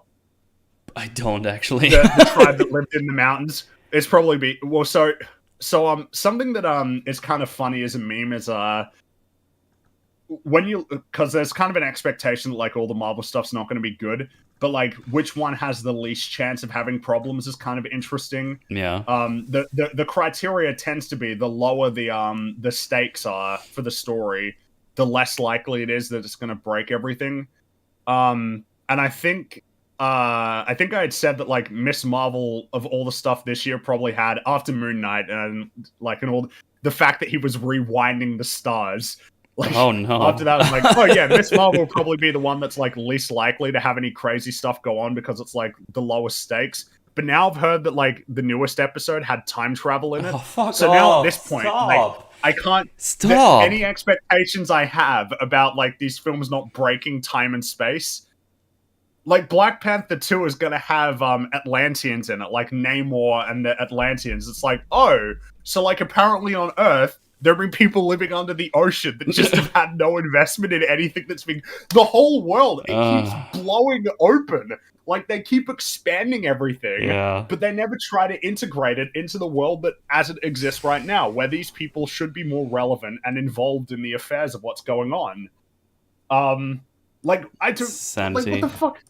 Just make it smaller. Just, like, calm down. Stop going so crazy with the stakes. Yeah, it's just all big stakes. Even the Spider-Man Everything's one had, got to like, be big, universe like things. It is all universe and time travel. Well, and so here's world the thing. ending. At least Spider-Man escalated. The first one was very low stakes. Yeah, yeah. And then the next one was like bigger stakes, of course. It's not like the whole world, but it's a whole city, right? It's consequential. And then the last one is the world. Like, Spider-Man at least had a logical ramping up of the stakes. Like, it was a downright good idea to have Homecoming be so low stakes as, like, Spider-Man's first adventure. Oh, yeah. But they don't have that level of restraint anymore. Moon Knight has to be about a god taking over the world. It can't just be Moon Knight doing detective stuff with, like, little murder mysteries or whatever. It's just everything's got to be bigger and crazier. And in the multiverse, now the stakes are totally off the rails. Yeah. The stakes are greater than they've ever been. They're even bigger than in Endgame. Which is, it's like one of the problems crazy to think Endgame about. was half the universe. Well, Endgame was the whole universe, actually. But then Multiverse of Madness, it's like Wanda's activities threaten multiple universes. Wanda is the worst villain, by the way, guys. Like, her activities threaten multiple universes. Thanos was half the universe. Yeah. She was multiple in full totality. God, what are we doing? We can't help ourselves. We need it bigger. Everything's got to be bigger and crazier. I guess Black Panther is just gonna be low. Well, like I said, Black Panther. Yeah. No, it's not. It's gonna have Atlanteans. Oh, I thought you were talking about something else there already. Oh, no. God damn it. Black Panther's gonna have Atlanteans that have always lived, and then they're gonna be part of the story too. For some reason, when you talked about this, there was like you thought I was talking about like Aquaman or something. In my brain, there was like a break in there. I think it's like, oh, Atlanteans. Okay, God damn it, why? No Black Panthers. Oh, stop it. Yeah, we just can't help damn. ourselves. And of course, like, Marvel's is going to be some crazy cosmic shit, I imagine. And then what else? Ant-Man and the Wasp has Kang in it, so, like, that's going to be a big deal. And of course, Loki is time travel. Everything's got to be big. And at this point, it was downright unique and inspired to have a really low stakes. Remember how, like, a lot of what superhero stories are, like, a lot of the time you think about them, is pretty low-stakes stuff? Yeah. Like, Spider-Man is your friendly neighborhood Spider-Man. He deals with, like, New York problems. Batman deals with Gotham stuff. Daredevil is specifically, like, a neighborhood of New York. Like, it's a lot of the stuff you think about, like, the nature of superheroes is, like, helping the lady get a cat down from the tree. Now, nobody can do that. It's like, I like in Homecoming when it's just Peter just, like, chilling out in Queens, like, giving the old lady directions, trying to help in really low-stakes thing and screwing up. It's refreshing in the face of the world is in peril and at great risk. The whole world is going to end. I don't know. A lot of the most renowned superhero stories don't have end-of-the-world consequences. Logan, like The Dark Knight, Daredevil.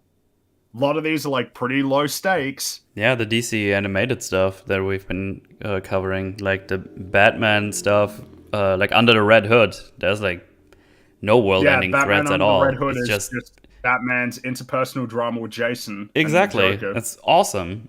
Well, it's all you need. What is it that makes a film engaging? I think the shallow perspective on storytelling is that giant stakes and massive, like, plot developments and everything, like, that's what it gets people excited. But you can achieve way more excitement and drama from just two people having a conversation if that conversation is interesting and the characters are interesting and their conflict is compelling. Yeah. You don't need massive external consequences to have a big story that feels impactful and meaningful. In fact, a lot of like the greatest scenes of storytelling that you think of, a lot of them are like two people having a conversation with each other. I don't know. I don't like this because it was the case in this film. Whenever two people have a conversation, it can't last too long because they think that people will get bored. Yeah, it's a shame Meanwhile, that like they Thor think can that. talk to fucking Zeus for like 7 minutes. That scene kept going. Yeah. Like, but meanwhile, him having a conversation with Jane about her cancer, we got to breeze past that in a minute. Unbelievable, the allocation of time in that film. Yeah, it's insane. I just don't, man. Just let the characters talk to each other. Like, Jesus. Mhm. That's how we get to know Yeah. them. That's how we get to know how they think about certain things. Like, it's like Thor figuring out, it's like, you have cancer? What the fuck? I'm so sorry. And then Jane was like, oh, no, it's fine because she doesn't want to burden anyone. So we can have like much more. We can extend it like 5, 6, 7 minutes. It's gonna be great. Well, this should be the drama. Like, This should be in the my drama, ideal exactly. world, in my ideal world, we're not even going to have Gore the God Butcher actually No. in this story. We're gonna Just we're have gonna some tiny little freak enemy. Well, I mean, you know what? Here's something that's bold. What if you had like a superhero film where there was no villain? Yeah. And like the drama was all stemming from dealing with this interpersonal conflict. I don't know why I'm saying interpersonal, personal conflict. Or like this problem that these characters try to resolve, and then maybe they realize that there's like no way to solve it, and it's just them dealing with it, rather than a strict adversary that's threatening the world. Why don't we try that? We can do that. Like, I don't know, that I think there's almost this belief that like the breadth of superhero films and the stories that they tell is expanded, but it's only like, it feels like it's only on a surface level in terms of a more unique stories within the realm of like comic book superhero films. Yeah. It just can't get past like the hero villain thing. But then you have like examples of films that do deviate more so from that structure. And it's really interesting when they do, but Marvel won't, because this is like a reliable formula. Oh yeah, it's just printing money. This is a money printer. They just have to milk it. They're gonna milk it dry, and it's gonna take a long time for that cow to run dry. The cow is going to be until like the bones. You can see the bones, and it's there like trembling. Yeah. We'll see how long that goes. And in the meantime, we can only hope to get something decent in between. Yeah, I mean, Northman was kind of neat. So I see that. But that didn't make any money, so probably not going to get anything from those guys again. At least not in that formula, I would reckon. Just foreign movies have been pretty fun to watch. Like RRR, that was like super entertaining. That's like what you expect like a blockbuster to be. Just big and crazy and knowing what it is and just super entertaining. But also, I would actually say it's pretty competent overall with how the characters behave and everything. Right. I was thinking, what else? I meant to say Everything Everywhere All at Once, but that's not a foreign film. That was an American-made film. Because Studio 24, I think, was their name, right? A24. A24, yeah, right. Because they made that one. That was pretty darn good. Apparently Top Gun was amazing. Not amazing, but good. Depending on who you ask, was amazing. At least that's probably just a movie I'm gonna be watching on my couch at some point when it releases its streaming or something. Yeah, I'm much more interested in the things that come out that don't have anything to do with like Disney, for the most part. Because I've seen they're half the film industry. I know. Because I've seen a new trailer for Bullet Train, and that movie looks really fun. That's Brad Pitt, right? Yeah, that movie looks really like it could be a really fun watch. Just an over-the-top action movie where in Bullet Train and shit explodes and stuff. I like that stuff if it's done well, so I'm definitely going to be checking that one out when it comes out. It's downright unique as well, not super unique, but like just a strict action film that isn't like an IP film as well. That's just that looks not darn common. Looks darn fun. Definitely going to be checking that one out. I'm like mildly curious about that Nope movie. Oh, that's Peele, Jordan Yeah, Peele. but I don't think he has been doing any great movies in the last couple of years, so I don't know. Well, Get Out. It's got a lot of problems, I think. Yeah. I mean, I haven't heard like any big praise. I'm just assuming. I don't think I've seen any of his movies. If They get like super duper praise, but okay. Get Out has a lot of problems, and Us, I hear is like makes absolutely no sense. Okay. But I mean, I'll probably check out Nope. Like at least it's something that's kind of different, you know. It's on the 22nd. Oh, that's pretty close. Yeah. I was looking for releases of anything else. I don't think I give a shit about DC League of Super Pets. That sounds. I don't care about that at all. Doesn't look anything yeah. I would like to watch. I don't know. That film gives me a bad impression when Dwayne Johnson's name is bigger on the poster than like the name of the film or the character that he's playing. Yeah, like, that seems pretty indicative of the attitude that informs like, you know, these types of films where it's like celebrity voice actors are more important than like the characters or the animation or the animators, you know. No. Yeah, I'm just gonna be looking out for anything else. I might even look at more foreign movies as well because they can be pretty darn entertaining apparently, from what I've seen. So yeah, maybe something else is coming out of India or something that's entertaining as flooms. Because again, RRR, they broke like a lot of box office records for India as well. It's like one of their most successful movies ever. Yeah, good. We'll see. We'll see what comes this year still. There's not a whole lot of things. I think there's this Woman King. I've seen a lot of that stuff going around. I don't even know what that's going to be about. It just looks weird and not interesting to me. Yeah, no clue what that is. That seems like it just came out of nowhere. And when is that coming out? That's pretty soon, I think. Oh, September 16th. Okay. Yeah, I don't know what that's going to be. No clue. But that's the next one I've seen as being passed around on the Twitter machine. Yeah, we'll see. We'll see. Shit's fucked, everyone. And we're here to endure it. Because we have no other choice. And we just have to hope for other things to come around. Well, apparently Stranger Things Season 4 was like a surprise hit for a lot of people. Yeah, I like it, but yeah. Yeah, it was okay. I talked about it with Miyoshi yesterday, and he showed me the music scene.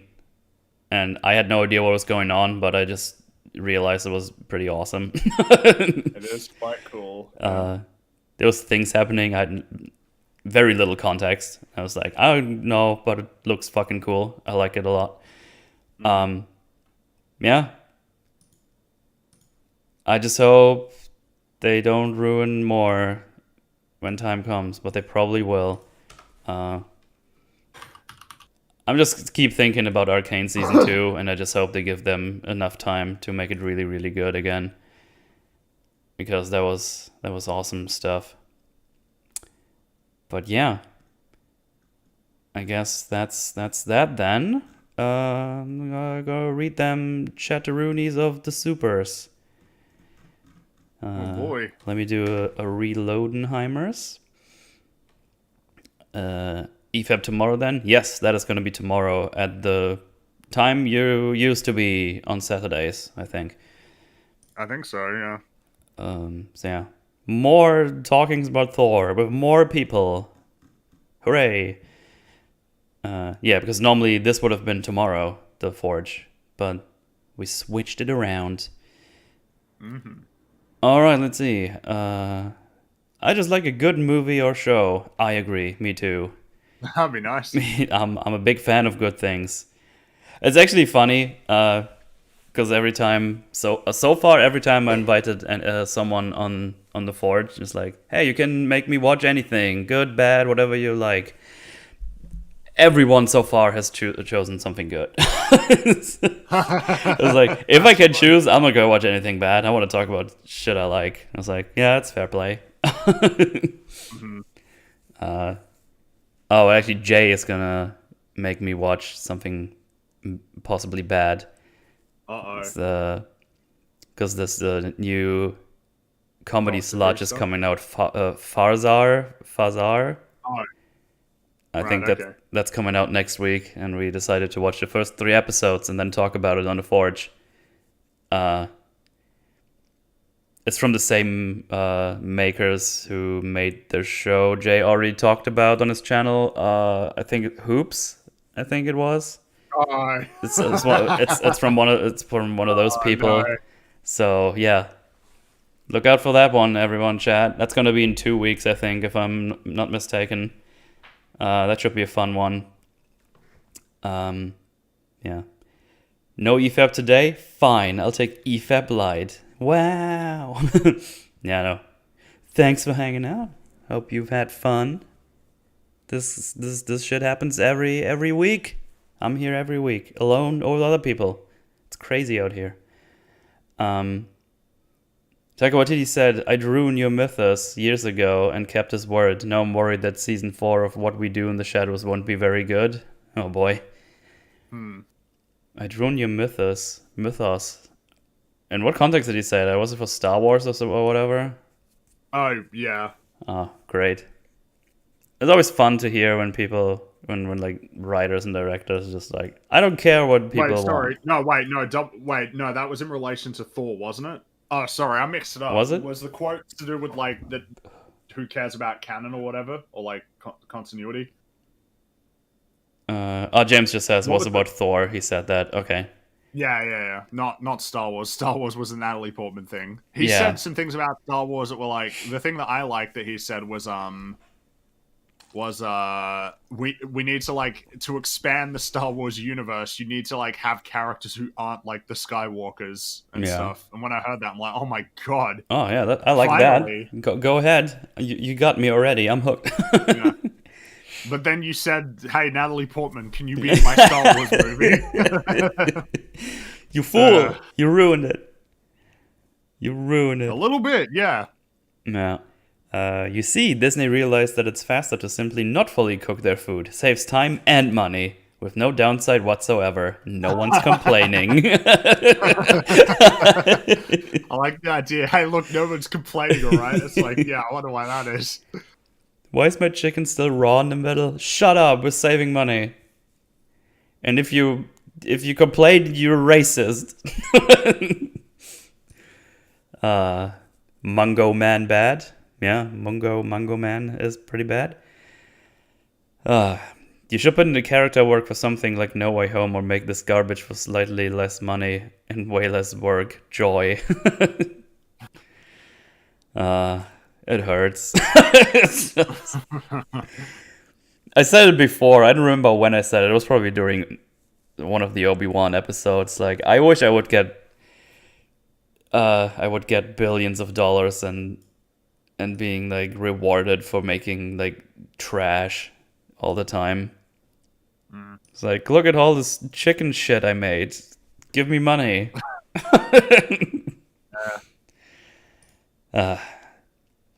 So, Taika Waititi's Star Wars movie is cancelled, right? Like the Patty Jenkins project after Wonder Woman 84 and D&D after Game of Thrones Season 8 finale. Wow. Yeah, because Rogue Squadron isn't happening. That's probably done. Man. Oh, boy.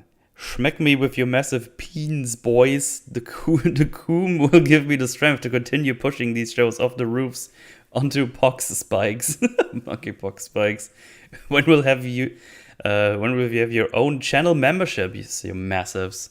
I haven't even looked into those memberships yet. I have no idea. I didn't even consider doing those yet. Maybe in the future. We shall see. I implore you to review Woman King for EFAP. The context behind the movie makes the whole film a train wreck. Oh, okay. So I think the problem is I don't know enough about it. I think it's because I think it was kind of like presented as a Yas Queen thing, but like the actual historical figure that it was based on. Yeah. is I don't know enough. I think it was something to do with slavery or Oh, something. good. The character, or that the historically that the kingdom was part of the slave trade. Oh, great. Yeah, that's problem is I don't know enough about that, and I Yeah, guess yeah. it's like, yeah, I don't know. That's just what I've heard anyway. I mean, I believe they accidentally do that without, or just doing it without anyone caring. Yeah, great. It's just keep doing it. Just keep fucking it up. Goddamn. And imagine being so bad at writing your character assassinate a hammer. That's pretty funny. You take something that is non-sentient and apply sentience to it and have it act in a contradictory way. My hammer is not working because it's jealous of my axe. Oh boy. What a shit show. Just give it to people who are passionate about these things. Or it's the thing. People who are doing this seem to be passionate about it, but then they just fuck it up even more all the time. I just don't know. I don't know what is happening. It's just projects and then assign people to it without caring who does it. Yeah, and it seems like a big part of like getting the people involved probably has to do with how cooperative are they as a filmmaker, like how you don't want like a situation where it was like Lord and Miller, you know, like on Solo, where they had a film that they wanted to make and then the studio was opposed, and then it's like, oh shit, we need to like refilm like 70% of the film they've left now. Shit, all right, bring someone in, and then like, dang it, you know, you don't want too many fights. People need to be okay with the process and having a lot of like not creative control, I guess. I don't know. I mean, if I was a filmmaker, I'd probably rather work for DC than Marvel. It seems like with DC, you have more freedom to like. Yeah, apparently so. And they don't seem to be such a like sludge factory. But I think it's kind of funny. I think they want to be a sludge factory, but they can't do it. Yeah. And the byproduct of that is that the films have more of a distinctive style. You talk about like the filmmaking style that's present in Marvel movies. It definitely exists in some films more so than others. Like there's a clear style and tone to Guardians. But like now, especially in this phase, it's felt a lot more homogenous. And it seems like with DC films, there's just less homogeneity. Like the Suicide Squad looks different to Black Adam, which looks different to Shazam, which looks different to Aquaman. And the Batman, the recent one, that has like a very cool, distinct style. Yeah, and regardless of whether these films are good or bad, I mean, the reality is that DC has made more better films lately. That's a fun sentence. More better films. But Batman, the Suicide Squad, Joker. They're not all DCEU. In fact, two of them aren't. But like, they've been better. And look into the future. Like, well, I don't really expect like Black Adam to be a catastrophe. You know, like I'm sure Aquaman will be terrible. Like, I have no doubt about that one. Dude, I'm looking forward to just watching that one to see what they do. Because the latest one, he killed so many people. But yeah, it's I think the impression you get with DC is that there's less, and of course this is one of their biggest problems, right, is there's no cohesion in their shared universe. But the reality is there's no cohesion in the MCU anymore. No, absolutely it's not. Got perceived cohesion because it's perceived as like all of the movies are part of the MCU. And the characters will appear in other things. But, like, in terms of a cohesiveness in the story they want to tell, like, it's evaporating. People want to tell their own stories without any regard for how they slot in. And so you have films that, in terms of their aesthetic and their style, are really homogenous, while at the same time not leveraging their homogeneity to tell a cohesive, shared, overarching story. It's like the worst of both worlds. Whereas DC is only one of the two. They're not cohesive, but at least that means that there's a little bit more variety in them being good or bad, maybe. Yeah. Feels like what they should do when they do these Marvel interconnected stories. It's almost like you You really have to plan like a long time in advance, Yeah, and you do. which they obviously don't do with this one. I'm actually not sure how it worked Each other. in, huh?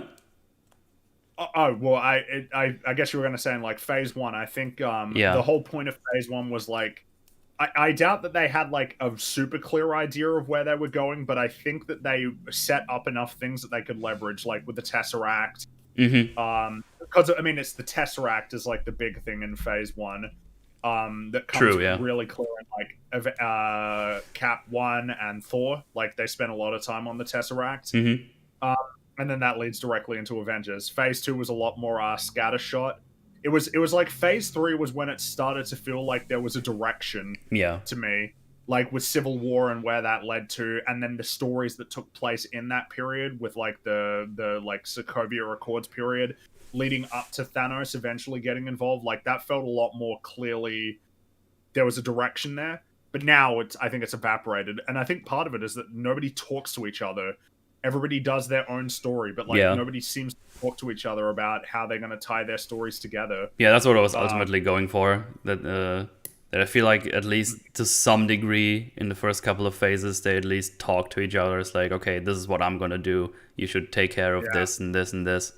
But in this And one, here's the it's just thing. like, okay, we have 25 movies to make. When do you have time? Okay, just do it. I Yeah. don't care. It's like, I was about okay, to say that I think that's the problem is it's getting too big now to where you can have frankly like a pretty blatant continuity error where like in Hawkeye, I remember in episode 1 they said it had been a couple of years since Ronin. It's like, wait, so this is set in 2025, and they're like, oh no, that was an error. It's 2024. We didn't know though at the time we were making it. It's like, Jesus Christ. Because I mean, compared to because a lot of people point out Homecoming, the 8 years later, I'm pretty sure the reason why is because Marvel changed their mind on when Avengers takes place. I think Avengers originally took place in like 2009 or something, 2009, 2010, and then something changed later on to where it was like more the timeline mapped more closely onto like when the films came out. And also it's like not super consequential, I guess, because like the story takes place at this period in time. You could just chalk up the 8 years later to, I don't know, the editor hit the wrong button. They were meant to put in 6 or like 5.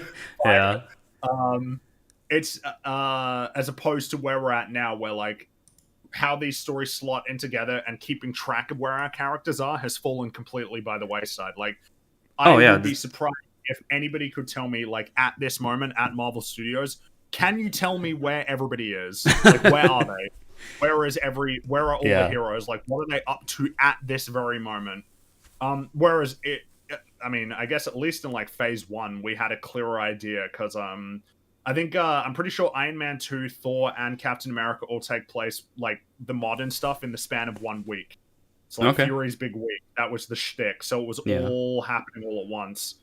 Because I think there was a part where like Fury's like, I've got bigger problems in like the Southwest area to deal with, because that's obviously the Thor stuff. Yeah, it's I don't know. They just I think they've completely lost track because nobody seems to care that much.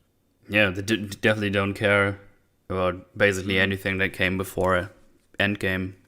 I don't. No, well, they don't even care about Endgame. Like, oh yeah, didn't even care about that. I mean, they don't even care about what came immediately before or after. So yeah. No. Well, it's just we're making jokes about the snap when the snap is the most consequential things that happen in the MCU. Like, in terms of the totality of things that have ever happened, like in existence. Like, damn.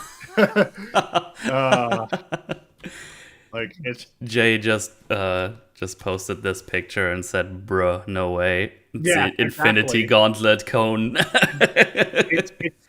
It's so obviously like you can't have this as like a gag, but they couldn't help themselves. Yeah, insane. Yep. All right, let me see if we got those super chats done though. But I think that was all. Let me do a little reload here. No, it seems like that's the thing. We did it. Oh boy. Unless you got anything else to add, but I think we made a point clear. Bad. Yeah, really bad. Everything bad. no good. Yeah. Well, anyway, guess that covers that for today. What you up to, Frongo? What are you doing? Tell people what's going on. I ain't got much right now. Just working on stuff. Mm-hmm. Working on writing a big old script. Ooh, So much work to do. Yeah. excitisms. Well, I guess you do Wow. the Cosmoronic. Working on it for a while. Yes. That's every 2 weeks now. Okay. So it'll be one the week after. But I should have the upload. I'm editing it. I've been procrastinating, but I'll be working on it. Yeah, I don't have much for you now. Just working on stuff. All right. And the occasional Twitch streams, of course. Yes. Yes. Every now You and find all the links down below. Go click them and say or something. Mm-hmm. That's how you do it. For me, you'll well, it's EFAP tomorrow. Be there or be square. We're gonna talk more about this movie. Woo! But with more people, more opinions, probably more bad things that we didn't even talk about today. Yeah. Yeah. That's gonna happen tomorrow evening. I'm gonna be strumbling on Twitch. Probably gonna finish up with Majora's Mask the following week. I would assume.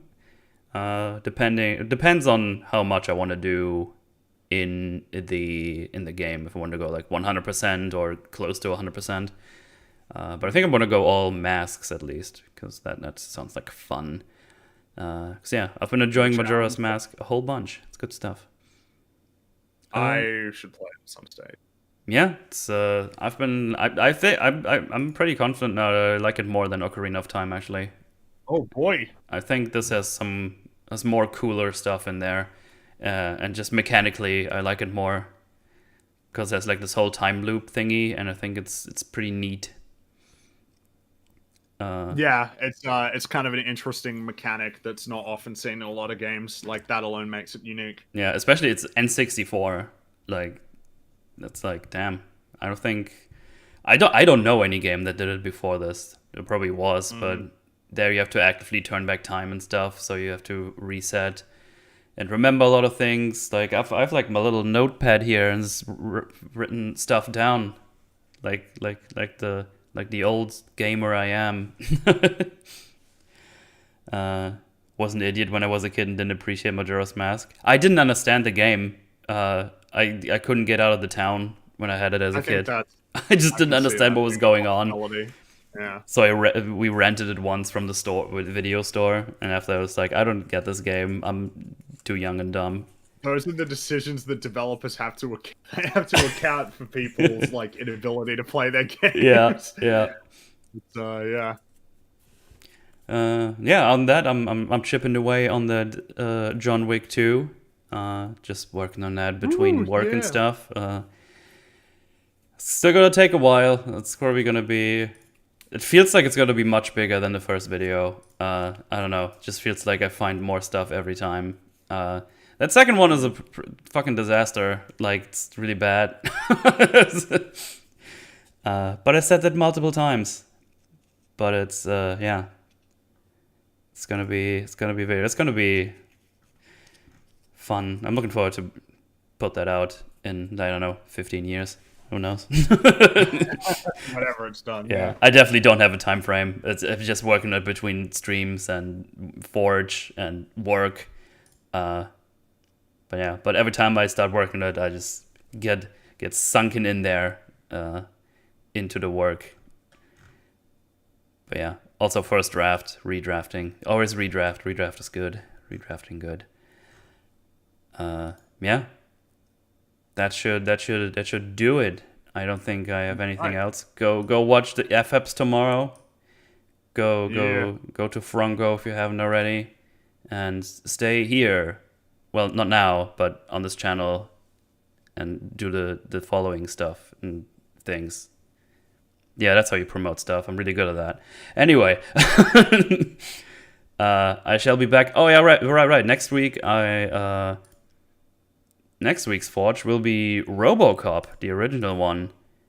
And boy. I have Mark the Cyborg on. He's gonna join me for that one. That should be a fun one because I haven't watched that movie in a very long time. So yeah, more good stuff. That should be fun stuff. And yeah, the week after is gonna be that Farzar shenanigans with Jay. So there you go. Metal Duel Fortune Morbius or else. I think I'm alright.